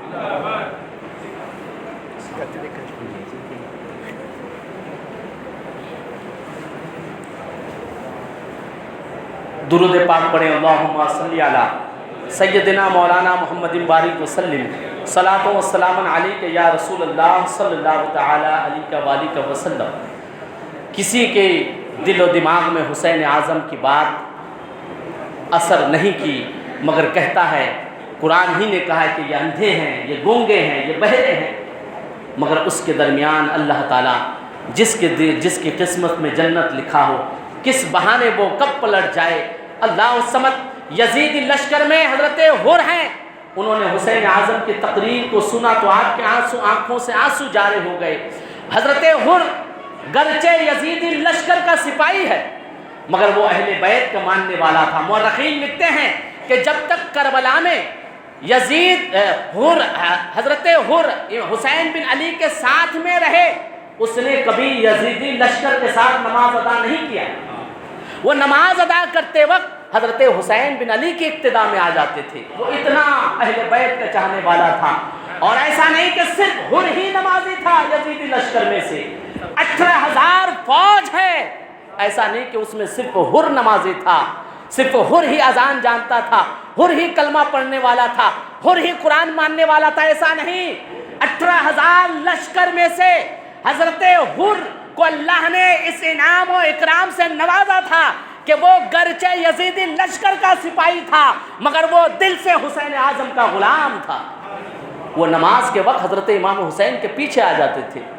ادھر یزیدی لشکر میں بھی نماز ہوتی تھی، یزیدی لشکر میں بھی اذان ہو رہی ہے، جماعت کھڑی ہو رہی ہے، ادھر بھی باشرہ لوگ ہیں، ادھر بھی کلمہ پڑھنے والے لوگ ہیں، ادھر بھی کتنے ایسے ہیں جو صحابہ اکرام کے بچوں میں سے ہیں، وہ بھی دونوں طرف ہے۔ حضرت حر رضی اللہ تعالیٰ عنہ اپنے گھوڑے پر بے چین ہوئے۔ آپ سے آپ کے بازو والے ساتھی نے پوچھا، حر تمہیں کیا ہو گیا ہے؟ ہم نے تو تمہیں اس سے قبل جنگ کے میدان میں اس حالت میں کبھی نہیں دیکھا۔ ہم نے تو تمہیں دیکھا ہے کہ جنگ کا بگل بجتا تھا، تم نے تو پہلے سے تیاری کر لی، جب گھوڑے دوڑائے جاتے تھے تم پیشگی کرتے تھے، پہل کرتے تھے۔ اے حر تمہیں آج کیا ہوا ہے؟ تمہاری حالت ٹھیک نظر نہیں آ رہی ہے۔ لشکر فوج ایک دوسرے کے ساتھ گھوڑوں پہ سوار ہے، حسین اعظم کے قافلے پر حملہ کرنے کی تیاری ہو رہی ہے، مگر حضرت حر کانپ رہے ہیں، ان کے بازو والے ان سے پوچھ رہے ہیں تمہیں کیا ہو گیا ہے؟ کوئی خوف، کوئی فکر؟ اللہ سمجھ حضرت حر نے کہا کہ تم جاننا چاہتے ہو مجھے کیا ہوا ہے؟ میری نگاہ کے سامنے ایک طرف جنت کا راستہ ہے، ایک طرف دوزخ کا راستہ ہے، میں واقعی پریشان ہوں۔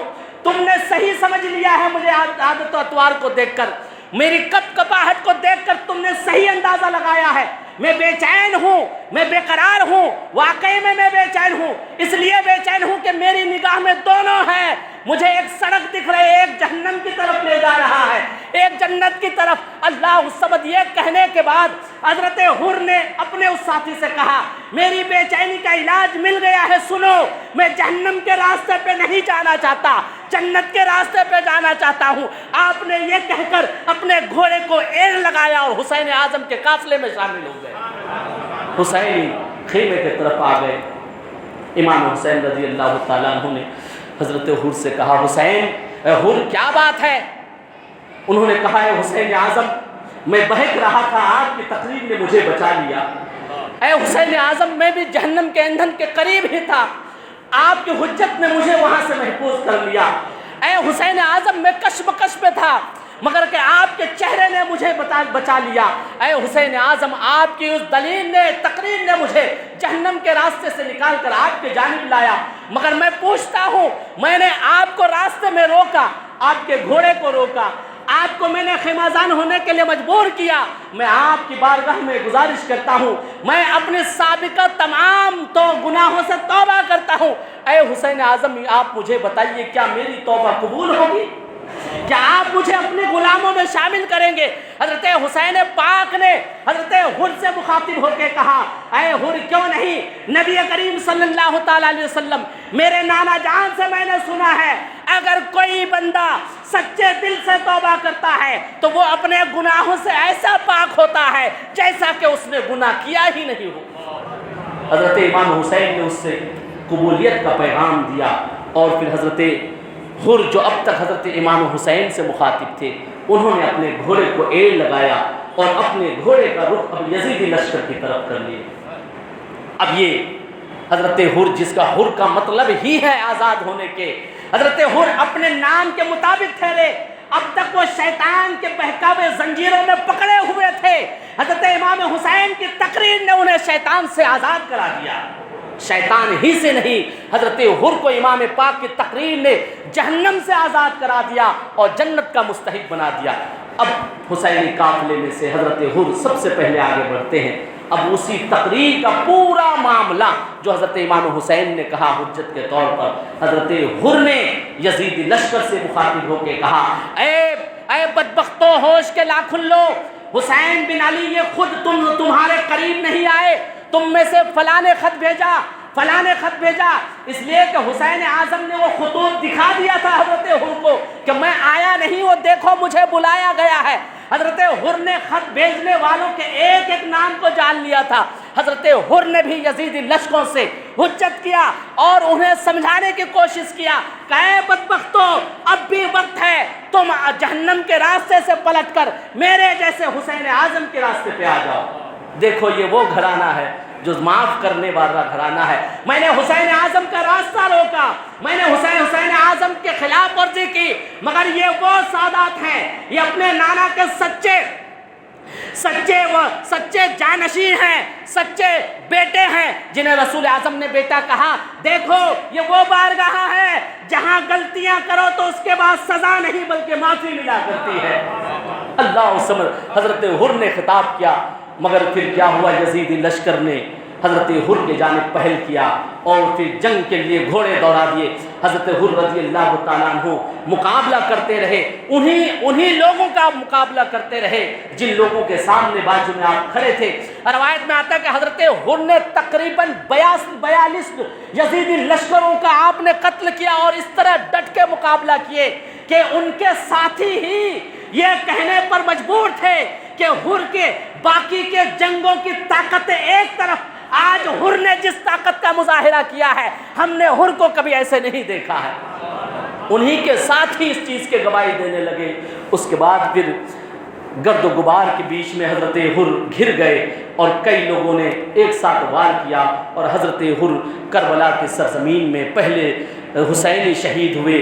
انا للہ و انا الیہ راجعون۔ المختصر، حضرت حر کے بعد عرب کے جنگوں کا طریقہ تھا کہ جنگ شروع کرنے سے پہلے ایک کا مقابلہ ایک سے ہوتا تھا، یہ طور طریقہ چلا تھا۔ تو حسینی قافلے میں سے حضرت امام حسین کے تقریباً 50 ساتھی ایک کے بعد دیگر گئے اور جو بھی جاتا میدان جنگ میں کم سے کم 200 کو 150 کو واصل جہنم کرتا اور شکست دے کر انہیں موت کی گھاٹ اتارتا اور اسی طرح وہ شہید ہو جاتے۔ حضرت امام حسین رضی اللہ تعالی عنہ کہ جب 50 ساتھی شہید ہو گئے، آپ نڈھال ہو گئے، اب گھر کے افراد بچ گئے۔ گھر کے افراد جنہیں حضرت امام حسین نے روکے رکھا تھا، جو میدان میں جانے کے لیے بے چین تھے اور حسین اعظم کے لیے اپنی گردنیں کٹانے پر بے چین تھے، ادھر یزید لشکر نے حکم دیا کہ اے لوگ، اے سنو، حسین بن علی کے خیمے میں آگ لگا دو۔ اللہ الصمد، خیمے میں کون ہے؟ گھر کی عورتیں ہیں، بچے ہیں، بیمار زین العابدین ہے خیمے میں۔ حسینی قافلے، حسینی خیمے کو آگ لگانے کے لیے حکم دیا، مگر حضرت امام حسین نے عاشورے کی شب میں ایک اقدام فرمایا تھا آپ نے کہ آپ نے اپنے خیمے کے پیچھے ایک گڈھا کھدوا کر لمبا سا، اس میں لکڑیاں ڈال کر آپ نے پہلے سے ہی آگ لگوا دیا تھا تاکہ پیچھے سے کوئی اس آگ کی وجہ سے حملہ نہ کر پائے۔ جب آپ نے سنا تو آپ نے اپنے ساتھیوں سے کہا کہ پہلے سے ہی پیچھے کی خیمے کے باہر آگ لگی ہوئی ہے، اس طرف دھیان نہ دو۔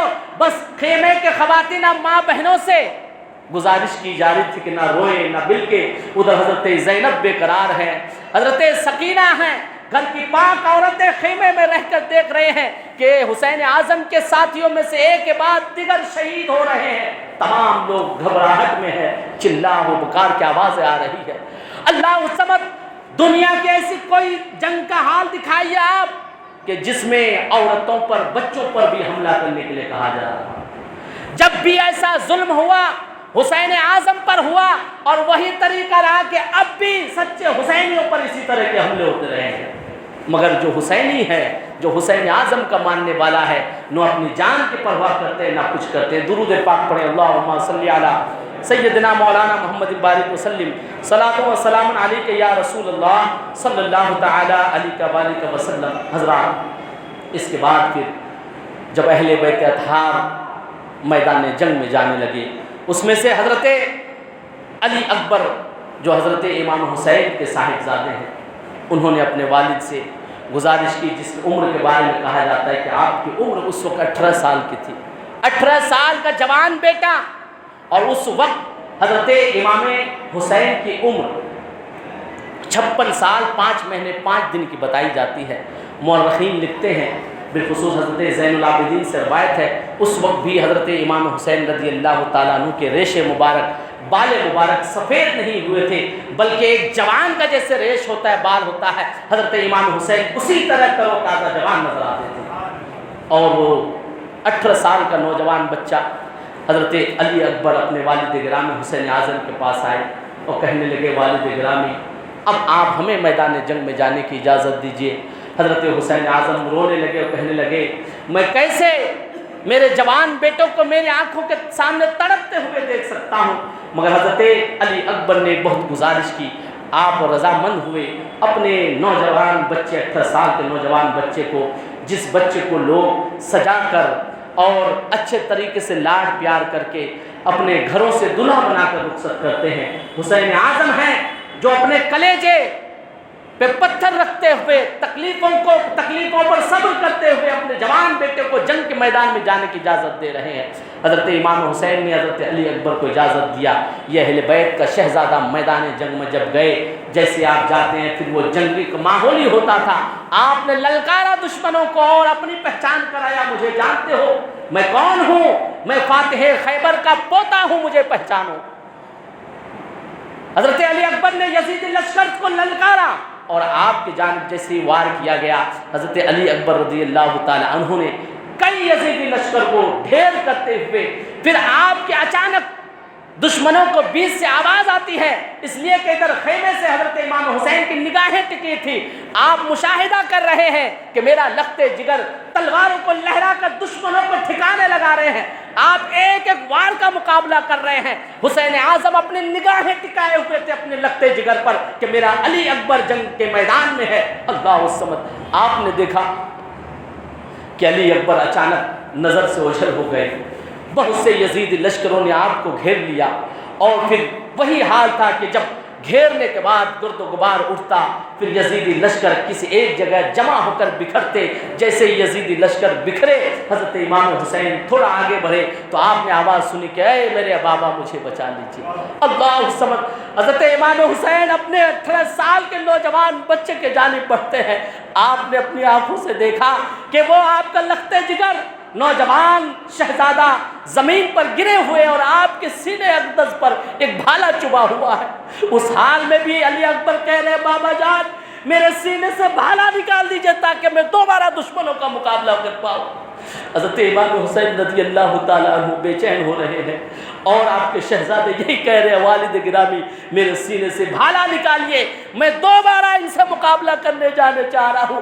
حضرت امام حسین رضی اللہ تعالیٰ عنہ اپنے لخت جگر کی جانب جھکے مخاطب ہوئے، آپ نے دیکھا کہ زیادہ حصہ آپ کے سینے میں داخل ہو چکا ہے۔ حضرت امام حسین نے اچانک اس بھالے کو کھینچا، پھر کیا ہوا کہ خون کا ایسا فوارہ نکلا جیسا کہ نہر جاری ہو گئے ہوں، اور پھر خون زیادہ نکلنے کی وجہ سے حضرت علی اکبر اس دنیا سے ہمیشہ کے رخصت ہو گئے۔ انا للہ و انا الیہ راجعون۔ حضرت امام حسین رضی اللہ تعالیٰ عنہ اپنے اس 18 سال کے نوجوان کی لاش اٹھا کر خیمے کی طرف لوٹتے ہیں۔ خیمے کی خواتین نے دیکھ لیا کہ علی اکبر بھی شہید ہو گئے، پھر رونے اور بلکنے کی آوازیں آنے لگی۔ اللہ الصمد، پھر کبھی حضرت قاسم سامنے آتے تو کبھی حضرت زینب سامنے آتی، لوگ آپ کا دامن پکڑ کر خواتین رو رہی ہے۔ حضرت امام حسین نے لوگوں کو صبر کی تلقین کی، اور پھر آپ لوگوں کو خاموش کرانے کے لیے ہوئے کہ اسی درمیان آپ کے سامنے آپ کے بھتیجے حضرت قاسم بن حسن آ جاتے ہیں، جو جوان ہیں۔ حضرت قاسم بن حسن جن کا نکاح آپ کی بیٹی کے ساتھ طے ہو گیا تھا، وہ آتے ہیں کہ چچا جان مجھے جنگ کے میدان میں جانے کی اجازت دیجیے۔ حضرت حسین نے کہا کہ میں تمہیں کیسے جنگ میں جانے کی اجازت دوں؟ مجھ سے کیسے ہو سکتا ہے کہ میں اپنے جوان بھتیجے کو میری نگاہ میں تڑپتے ہوئے دیکھوں؟ اگر تمہارے بابا نے مجھ سے پوچھ لیا، اے میرے بھائی تم نے اپنے نگاہ میں اپنے سے پہلے تم نے میرے بیٹے کو کو شہید ہونے کے لیے کیسے چھوڑ دیا؟ چاچا نے اپنے بھتیجے سے گزارش کی کہ نہ جا بیٹا تو جنگ کے میدان میں، مگر حضرت قاسم بن حسن نے کہا اے چاچا جان، آپ جاننا چاہتے ہیں کہ آپ کو کس لیے مجھے میدان کی جانب جانے دینا چاہیے؟ حضرت امام حسین نے کہا کہو بیٹا۔ تو حضرت قاسم بن حسن نے فرمایا کہ سنیے، میرے والد گرامی نے ایک رکا مجھے لکھ کے باندھ کے دیا تھا تعویذ کی شکل میں، اور کہا تھا کہ بیٹا یہ رکا ساتھ میں رکھنا، اور جب بھی تمہاری زندگی میں کوئی بہت بڑی مصیبت آ جائے تبھی اسے کھولنا۔ میں نے وہ رکا کھولا اور وہ تعویذ کھولی، اس میں سے مجھے پیغام ملا، آپ کے بڑے بھائی میرے والد گرامی نے مجھے حکم دیا ہے، میرے لخت جگر قاسم، جب تم اس تعویذ کو کھول کر پڑھ رہے ہوگے یقیناً تم اس وقت بڑی مصیبت میں ہوگے، اور اس وقت میرے بھائی حسین مصیبت میں گھرے ہوں گے، دشمنوں کے نرغے میں ہوں گے، تم اس وقت میرے بھائی کی جان کی حفاظت کرنا اور ان کی حفاظت کے لیے میدان عمل میں آ جانا۔ اللہ الصمد۔ اب حضرت حسین رضی اللہ تعالیٰ عنہ کو حضرت قاسم بن حسن نے اپنے بابا کی اس نصیحت کا جب واسطہ دیا، حضرت حسین رضی اللہ تعالیٰ عنہ کی آنکھوں سے جاری ہو گیا، کہنے لگے بھائی تمہاری محبت میں قربان کہ تم نے مر کر بھی اس دنیا سے جا کر بھی میری حفاظت کے لیے اپنے بیٹے کو نصیحت کر دیا ہے، تمہاری چاہت پہ قربان۔ اے بھائی، ایک تو تمہاری محبت وجہ ہے، مگر محبت اگر بات ہو تو میری محبت یہ کہتی ہے کہ میں تیرے لخت جگر میرے بھتیجے قاسم کو جنگ کے میدان میں نہ جا دوں، مگر تمہارے اس نصیحت پر میں عمل کرنا چاہتا ہوں، اس لیے کہ تمہاری نصیحت میرے لیے بھی ہے کیونکہ میں تم سے چھوٹا ہوں۔ اللہ۔ حضرت حسین بن علی نے رو کر اپنے اس بھتیجے کو جو ہونے والا داماد ہے، نکاح طے ہو گیا، نکاح ہو گیا جو آپ کے داماد ہے، مہندی لگنے کا وقت ہے، زندگی کی نئی آغاز کا وقت ہے، مگر زندگی نے کہاں لا کر شامل کر دیا۔ حضرت قاسم بن حسن کا وقت ہے، یہ وقت قریب تھا کہ آپ دلہا بن کر گھوڑے پہ سوار ہوتے، مگر اب آپ دولہا بن کر نہیں بلکہ جنتی بن کر گھوڑے پہ سوار ہو رہے ہیں، بطور دولہا گھوڑے پہ نہیں بلکہ بطور محافظ شریعت مصطفیٰ بن کر گھوڑے پہ سوار ہو رہے ہیں۔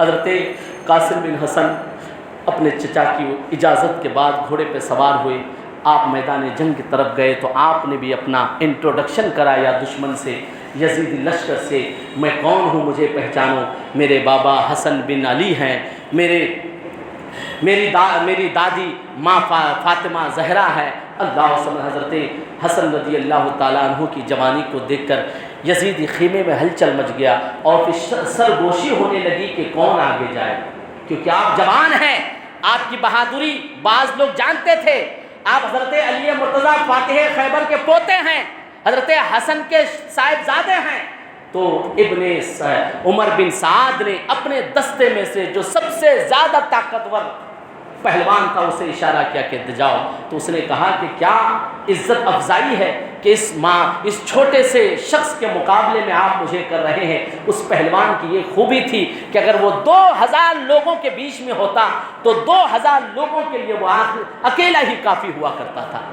اسے جب جانے کے لیے کہا گیا عمر بن سعد کی طرف سے تو اس نے اپنی توہین کی سمجھا، کہا کہ میں اس بچے کے سامنے، اس نئے شہزادے کے سامنے میں جاؤں مقابلے کے لیے، میرے بچے موجود ہیں۔ اس نے اپنے ایک بیٹے کو اشارہ کیا کہ جاؤ تم اپنے عمر کے نوجوان سے جاؤ مقابلہ کرو، مگر حضرت قاسم رضی اللہ تعالیٰ عنہ جب آپ تلوار بکف ہوئے، جیسے ہی وہ آیا، پہلے اس شخص نے، اس پہلوان کے لڑکے نے یزیدی لشکر میں سے امام حسن پر وار کیا، آپ بچے بچا کر پلٹ کر ایسا وار کیا کہ ایک وار سے ہی یزیدی لشکر کو آپ نے اس دنیا سے رخصت کر دیا۔ اس کے بعد اس پہلوان کے 4 بیٹے تھے، ایک آیا، دوسرا بھی اس نے بھیجا، حضرت قاسم بن حسن نے اسے ٹھکانے لگایا، تیسرا بھی آیا، چوتھا بھی آیا۔ جب اس کے 4 بچے اس کی نگاہ میں تڑپ رہے تھے تو اس پہلوان کو اپنی غیرت پر شرم آئی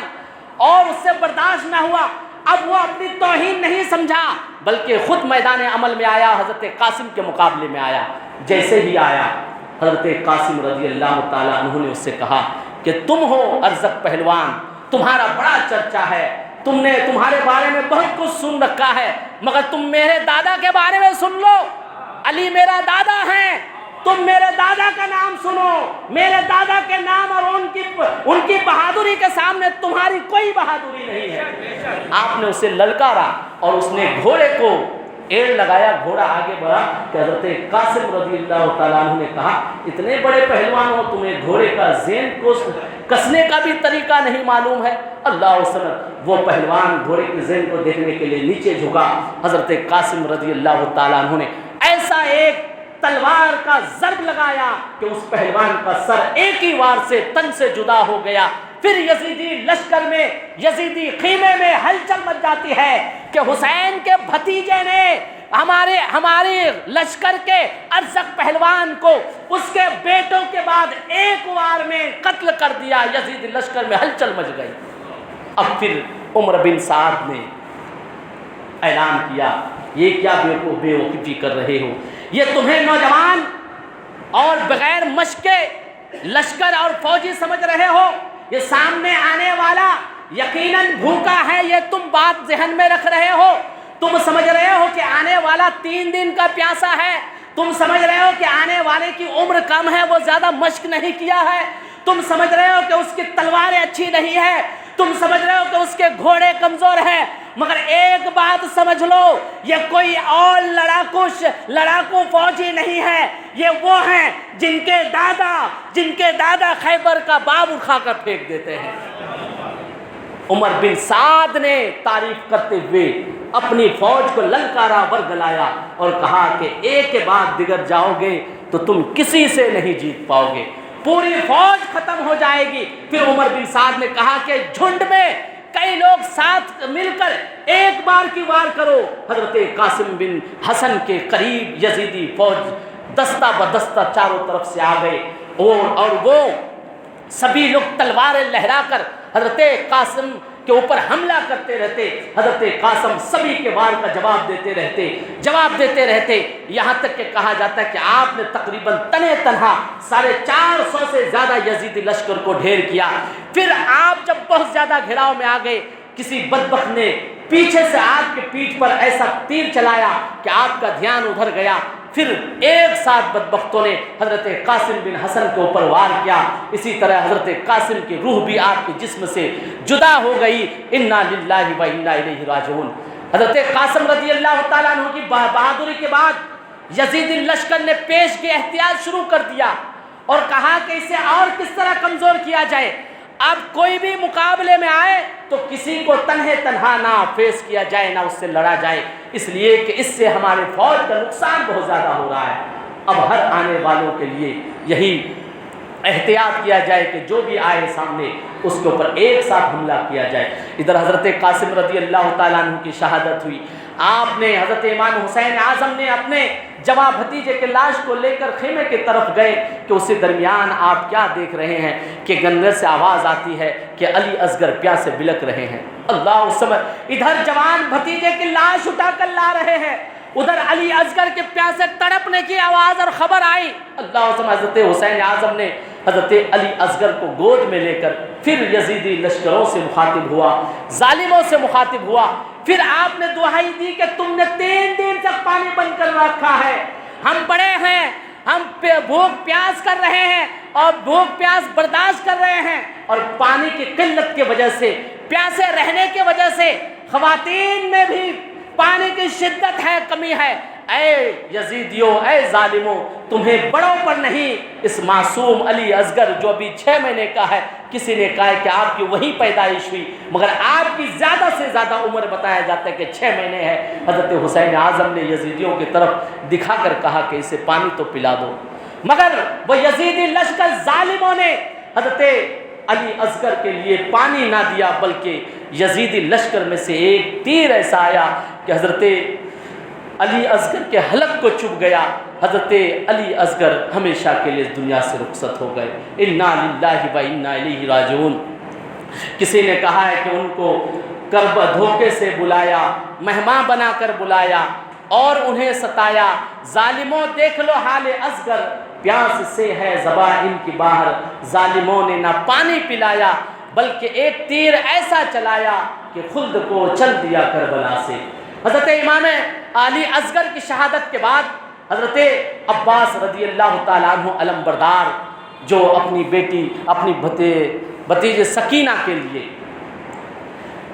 حضرت سکینہ جس کا نام عربی میں کہا جاتا ہے سکینہ ہے مگر عام طور پر سکینہ کہا جاتا ہے، ان کے تعلق ان کے بارے میں سنا، پھر آپ پانی کے لیے نہر فرات کی طرف گئے۔ آپ کے ساتھ بھی وہی حال ہوا کہ ایک بار یہ آپ کو حملہ کیا گیا۔ روایت میں آتا ہے کہ آپ پانی لے کر تقریباً حسین خیمہ کی طرف پہنچ گئے تھے مگر یزیدیوں نے آپ کو بھی شہید کر دیا۔ بعد وہ حضرت امام حسین رضی اللہ تعالیٰ عنہ نڈھال ہو گئے اور آپ نے جواں بیٹے کی لاش اٹھایا، جواں بھتیجے کی لاش اٹھایا۔ پھر اسی طرح روایت میں ہے کہ حضرت زینب بھی آپ کے پاس آ گئی اور اپنے دونوں بچوں کو میدان جنگ میں بھیجنے کی اجازت مانگی۔ دونوں بھائی بہنوں میں بہت حجت ہوئی۔ حضرت امام حسین اپنی بہن کو مناتے رہے کہ میں میرے یہ چھوٹے بھانجوں کو میدان جنگ میں جانے کی کیسے اجازت دے سکتا ہوں، مگر حضرت زینب بہن ہے، انہوں نے ضد کیا اور کہا کہ میری محبت کہتی ہے کہ میں اپنے لالوں کو جام شہادت نوش کرانے چاہتی ہوں تاکہ جس دن قیامت کے دن نانا جان کے سامنے سبھی لوگ ہوں گے تو میرا بھی شہزادہ وہاں ہو اور شہیدوں کے ساتھ شمار کیا جائے۔ حضرت حسین اعظم نے ان بچوں کو بھی میدان جنگ میں جانے کی اجازت دیا، اور پھر بچوں کو دیکھنے کے بعد یہ وہ بچے جن کے کھیلنے کی عمر ہے اور سیر و تفریح کی عمر ہے، یہ میدان جنگ میں گئے۔ یزید لشکروں نے ان کا بھی مذاق بنایا مگر یہ حسین اعظم کے چھوٹے ننھے منھے سپاہی ان ظالم جابر طاقتور فوجیوں کے سامنے ڈٹے، کیسے مقابلہ کیے۔ پھر بعد ہو اس کے بعد آپ کے دونوں لال بھی شہید ہو گئے۔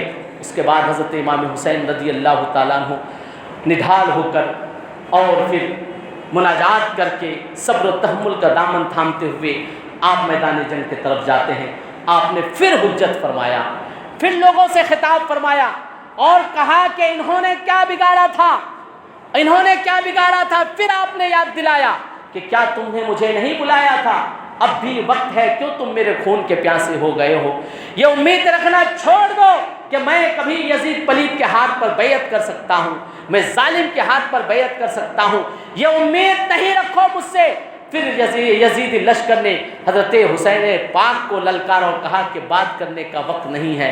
وہی ہوا کہ پہلے حضرت امام حسین پر یزیدی لشکر کی طرف سے وار کیا گیا۔ اللہ الصمد، شیر خدا کا یہ شہزادہ، نبی کا یہ نواسا، 56 سال کی عمر میں اللہ الصمد یزیدی لشکر کے درمیان اس طرح تلوار لہرا رہے ہیں۔ مورخین نے اپنی محبت سے لفظ دیا ہے کہ حسین اعظم کا تلوار جب جنگ کے میدان میں دشمنوں کے بیچ میں لہرایا جا رہا تھا، گویا ایسا لگ رہا تھا کہ بجلی گر رہی ہو اور ایک ایک یزیدی زمین پر گرتے ہوئے نظر آ رہے تھے۔ حضرت حسین اعظم رضی اللہ تعالیٰ عنہ نے بہت سے یزیدیوں کا مقابلہ کیا۔ آپ نے کئی لوگوں کا قتل کیا، کئی لوگوں کو آپ نے ڈھیر کیا، مگر پھر یہی ہوا کہ اسی درمیان شمر ملعون تھا، اس نے حضرت امام حسین رضی اللہ تعالیٰ عنہ پر پیچھے سے وار کیا اور اسی درمیان آپ گھوڑے سے گر کر زمین پر آ گئے۔ اللہ الصمد، حضرت امام حسین رضی اللہ تعالیٰ عنہ وہ نواسۂ رسول جو کربلا کی سرزمین پر یزیدیوں کے مار کے وجہ سے گھوڑے سے نیچے گرتے ہوئے نظر آتے ہیں۔ ارے ظالموں، حسین گھوڑے سے گرے ہیں، یہ وہ حسین ہے جسے رسول اللہ نے اپنے کندھے پہ بٹھایا ہے۔ ظالموں، یہ وہ حسین ہے جسے رسول اللہ صلی اللہ علیہ وسلم نے جنتی جوانوں کا سردار کہا ہے۔ اللہ الصمد، حسین اعظم کے صبر و استقامت کو سلام۔ آپ جیسے ہی زمین پر گرے، آپ نے اپنے سر کو حالت سجدہ کر لیا اور کہا کہ رک جاؤ، تم میرے خون کے پیاسے ہو۔ شمر سے آپ مخاطب ہوئے، تم میرے خون کے پیاسے ہو، مجھے مہلت دے دو۔ آج جمعہ کا دن ہے، نماز جمعہ تو نہیں ہے جنگ کی حالت میں ظہر ہی پڑھنے چاہتا ہوں۔ آپ یہ کہہ کر حالت سجدہ ہوئے۔ اللہ الصمد، اسی درمیان شمر لعین نے آپ کے گردن مبارک پر ایسا وار کیا کہ آپ کا سر بھی آپ کے تن سے جدا ہو گیا۔ انا للہ و انا الیہ راجعون۔ یہ وہ ظالم ہیں، اگر کوئی کہے کہ سیاست کی جنگ تھی، اگر کوئی کہے کہ حکومت کی جنگ تھی، اگر کوئی کہ آپس کی جنگ تھی، ہرگز یہ نہیں ہو سکتا کہ میں پوچھتا ہوں حضرت امام حسین کے ساتھیوں کا قتل ہو گیا، حضرت امام حسین کے جواں سال بھتیجے بیٹوں کا قتل ہو گیا، حضرت امام حسین کو 6 ماہ کے بچے نے کیا بگاڑا تھا؟ حضرت امام حسین کے بھی خون سے وہ اپنے ہاتھوں کو رنگ لیے، مگر یہیں تک یہ انسانی دشمن باز نہیں آئے۔ ارے جنگ کا طریقہ تو یہ بتاتا ہے، اگر دشمن فوج کی لاش بھی ملتی ہو تو اسے بھی عزت سے ٹھکانے لگایا جاتا ہے، لاشوں کی بے حرمتی نہیں کی جاتی ہے۔ مگر کربلا کی تاریخ گواہ ہے کہ حضرت امام حسین کا سر تن سے جدا گیا، ظالموں نے وہیں پہ بس نہیں کیا، بلکہ آپ کو کربلا کی ریت اور مٹی پتھروں پر انہوں نے آپ کو گھسیٹا، یہاں تک کہ روایت میں آتا ہے کہ آپ کے بدن مبارک سے کپڑے بھی اتار لیے۔ اللہ سمجھ ظلم کی حد ہو گئی۔ اس کے بعد پھر جو خیمے میں آواز پہنچی کہ حسین اعظم بھی شہید ہو گئے، یزیدی لشکر نے آخری چراغ کو بجھا دیا۔ اللہ سمجھ حضرت زینب رضی اللہ تعالی عنہ آپ جاتی ہیں اور اپنے بھائی کو جب اس حال میں دیکھتی ہیں، آپ فوراً کچھ کپڑوں سے آپ کے بدن کو ڈھکتی ہے اور پھر اس لاش کو عزت و وقار کے ساتھ گلے لگاتی ہیں اور رونے لگتی ہیں۔ اب یہ یزیدی ظالم، یہ انسانیت کے ظالم نے بس نہیں کیا، بلکہ حضرت زینب کے ساتھ بدتمیزیاں کیا اور کہا کہ خیموں میں آگ لگا دو۔ اللہ سمجھ ادھر حضرت زین العابدین خیموں میں موجود ہیں۔ آپ نے سنا تو گھر کی خواتین کو صلاح دیا اور صبر کی تلقین کی، اور پھر یہ یزیدی ظالم یہی بس نہیں کیے، حضرت امام حسین رضی اللہ تعالیٰ عنہ کو اپنے قبضے میں لے کر انہوں نے حضرت امام حسین کے سر مبارک کو لے لیا اور حضرت امام حسین کے سر مبارک کو تضحیق کرنے کے لیے، بے عزت کرنے کے لیے انہوں نے بھالے پر اٹھا لیا، لوگوں کو دکھایا کہ حسین بن علی نہیں رہے، مگر حقیقت میں سر حسین دنیا کو یہ درس دے رہے کہ سنو، جو حق کے خاطر اپنی جان دیتا ہے اس کا سر کٹ جاتا ہے تب بھی بلند ہوا کرتا ہے، تب بھی بلند ہوا کرتا ہے۔ یہ حسین اعظم رضی اللہ تعالیٰ عنہ اپنی شہادت کے بعد اپنے سر مبارک سے یہی پیغام دے رہے ہیں کہ کبھی ظالم کے سامنے جھکنا نہیں ہے، اور جو ظالم کے سامنے جھکتا نہیں ہے حقیقت میں اللہ تعالیٰ اسے سر بلندی عطا فرماتا ہے۔ اللہ رب العزت نے آپ کی شہادت کے بعد آپ کی سر مبارک کو بلندی عطا فرمایا۔ کسی کا سر نگاہ میں نہیں آتا، کوئی پہچانا نہیں جاتا، جس کی جہاں نگاہ جاتی فقط یہی کہنا پڑتا کہ دیکھو سب سے بلند جو سر ہے وہ حسین ابن علی کا سر ہے۔ آپ کا سر مبارک آپ کی شہادت کے بعد بھی بلند ہے۔ یقیناً جو اللہ رب العزت کی رضا کے لیے، اللہ کے رب العزت کی رضا کے لیے اپنی جانوں کی شہادت پیش کرتے ہیں، اللہ تعالیٰ نے اس کے لیے جنت میں اعلیٰ مقام عطا فرما دیا ہے۔ اس کے بعد یہ یزیدی لشکر حسینی قافلے کے خواتین کو زنجیروں میں جکڑ کر دمشق کی طرف روانہ ہوتے ہیں۔ اللہ رب العزت سے دعا ہے اللہ تعالی ہمیں سچا حسینی ہونے کی توفیق و رفیق عطا فرمائے اور یزیدیت والے خیال سے بچنے کی توفیق و رفیق عطا فرمائے۔ وما علینا الا البلاغ۔ السلام علیکم ورحمۃ اللہ وبرکاتہ۔ آپ حضرات صلاۃ و سلام کے لیے کھڑے ہو جائیں۔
جنت سے جو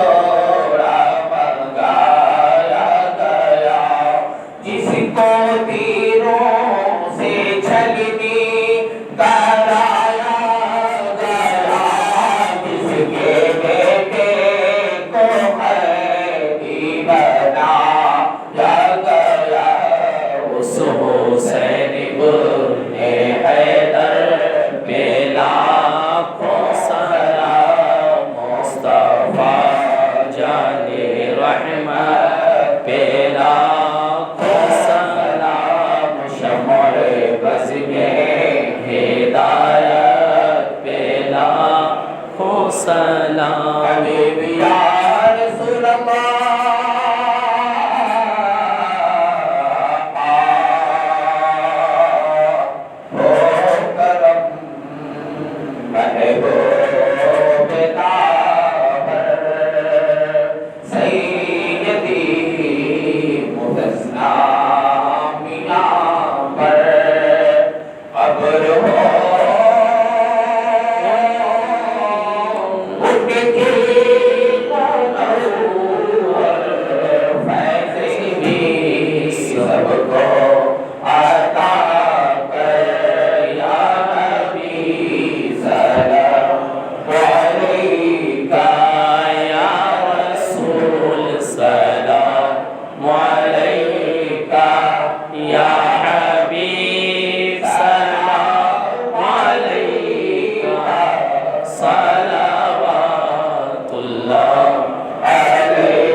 الصلاۃ والسلام علیک یا رسول اللہ، الصلاۃ والسلام علیک یا نورا من نور اللہ، الصلاۃ والسلام علیک یا حبیب اللہ۔ یا اللہ، یا رحمان، یا رحیم، یا کریم، یا خالق اے پاک پروردگار عالم مولا، ہم لوگ تیرے نبی کا ذکر خیر کرنے سننے یہاں جمع ہوئے مولا، بالخصوص امام علی پاک امام حسین 72 شہدائے کربلا اہل بیت اطہار کا ذکر خیر کرنے سننے یہاں جمع ہوئے مولا، ہمارے جمع ہونے کو قبول فرما۔ یا اللہ، اس مجلس میں شرکت کے صدقہ طفیل مولا ہم تمام لوگوں کی تمام پریشانیوں کو دور فرما۔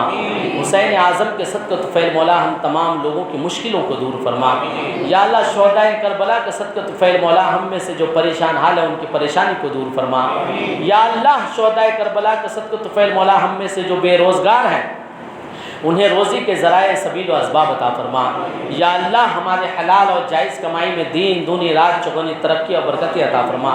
یا اللہ، تیرے حبیب صلی اللہ تعالی علیہ وآلہ وسلم کے صدقہ طفیل مولا، شہدائے کربلا کے صدقہ طفیل مولا ہم میں سے جن کے والدین اس دنیا سے گزر چکے ہیں ان کی مغفرت فرما۔ یا اللہ، ہمارے گھر خاندان سے جتنے بھی مرحومین گزر چکے ہیں سب کی مغفرت فرما۔ یا اللہ، حضور شہید راہ مدینہ کے درجات کو بلند فرما۔ یا اللہ، ان کے فیضان سے ہم سبھی لوگوں کو مالا مال فرما۔ یا اللہ، بالخصوص جناب اسلم لاقہ کے گھر خاندان سے جتنے بھی مرحومین گزر چکے ہیں سب کی مغفرت فرما۔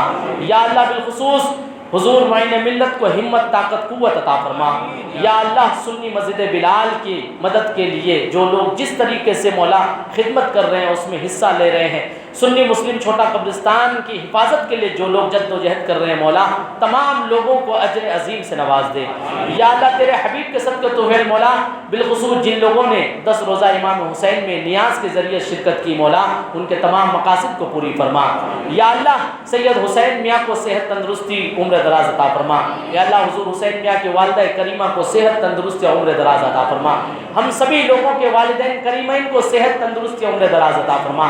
یا اللہ، ہم میں سے جو طالب علم ہے ہمارے علم میں یادداشت میں ذہانت میں اضافہ فرما، ہمیں علم دین سیکھنے سکھانے اور اس پر عمل کرنے کی توفیق و رفیق عطا فرما۔ یا اللہ، ہمارے گھروں میں جو بہنیں بیٹیاں ہیں مولا ان کا غیب سے اچھا رشتہ نصیب فرما۔ ہم میں سے جو شادی شدہ ہیں ہماری ازدواجی زندگی کو خاتون جنت کا صدقہ نصیب فرما۔ یا اللہ، ہم میں سے جو با اولاد ہیں ہماری اولاد کو نیک اور صالح بنا۔ یا اللہ، جو بے اولاد ہیں انہیں اولاد نصیب عطا فرما۔ یا اللہ، تیرے حبیب کے صدقہ طفیل مولا ہمیں جب تک اس دنیا میں رکھ با ایمان رکھ، اس دنیا سے اٹھا خاتمہ علی الایمان عطا فرما۔ یا اللہ، تو اپنے مقدس گھر خانہ کعبہ کی زیارت نصیب فرما، گنبد خضرا شریف کی زیارت نصیب فرما، کربلا شریف کی زیارت نصیب فرما، بغداد شریف کی زیارت نصیب فرما۔ یا اللہ، خواجہ کے وطن ہندوستان کو ترقی عطا فرما، ہمارے وطن میں امن و امان عطا فرما۔ یا اللہ، ہماری مساجد کی مدارس کی خانقاہوں کی علماء کی حفاظت فرما۔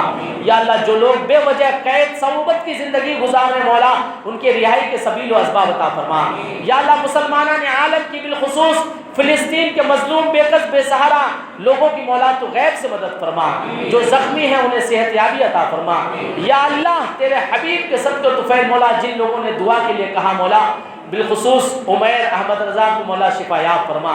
یا اللہ تیرے حبیب کے صدقے طفیل مولا ہمیں صراط مستقیم پہ چلنے کی توفیق اور رفیق عطا فرما۔ یا اللہ تیرے حبیب کے نالین کے صدقے طفیل مولا ہماری ان ٹوٹے پھوٹے الفاظ میں دعا کو قبولیت کا درجہ عطا فرما۔ یا اللہ ہمیں حسین اعظم کا صدقہ دے، یا اللہ ہمیں فاطمہ زہرا کا صدقہ دے، یا اللہ ہمیں زینب کا صدقہ دے، یا اللہ ہمیں علی اصغر کا صدقہ دے، یا اللہ ہمیں علی اکبر کا صدقہ دے۔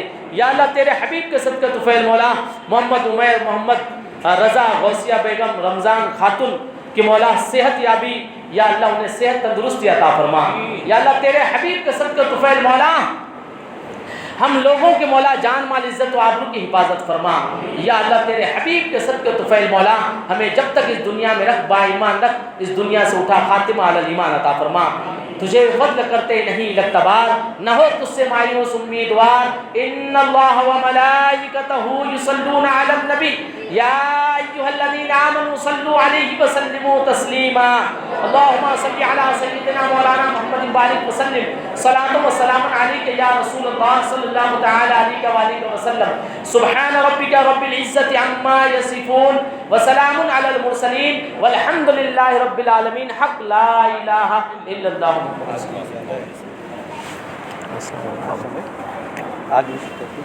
لائن بنا لے بھائی، لائن بنا لے، اس طرح سے بھی شروع ہو جائے گی۔ لائن بنا لیجیے، دھکا بھی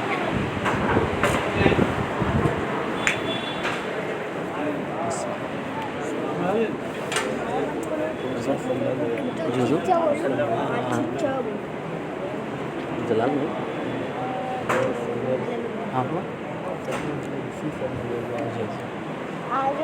لائن بنا لیجیے، ایک صف میں آ جائے۔ لائن بنا لو بھائی، لائن بنا لو، لائن بنا لیجیے بیچ میں سے۔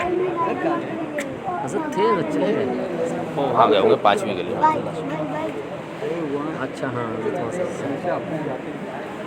آپ سے جی ارے آ جائیے، ادھر سے نکل دیجیے تھوڑے لوگ ہیں۔ ارے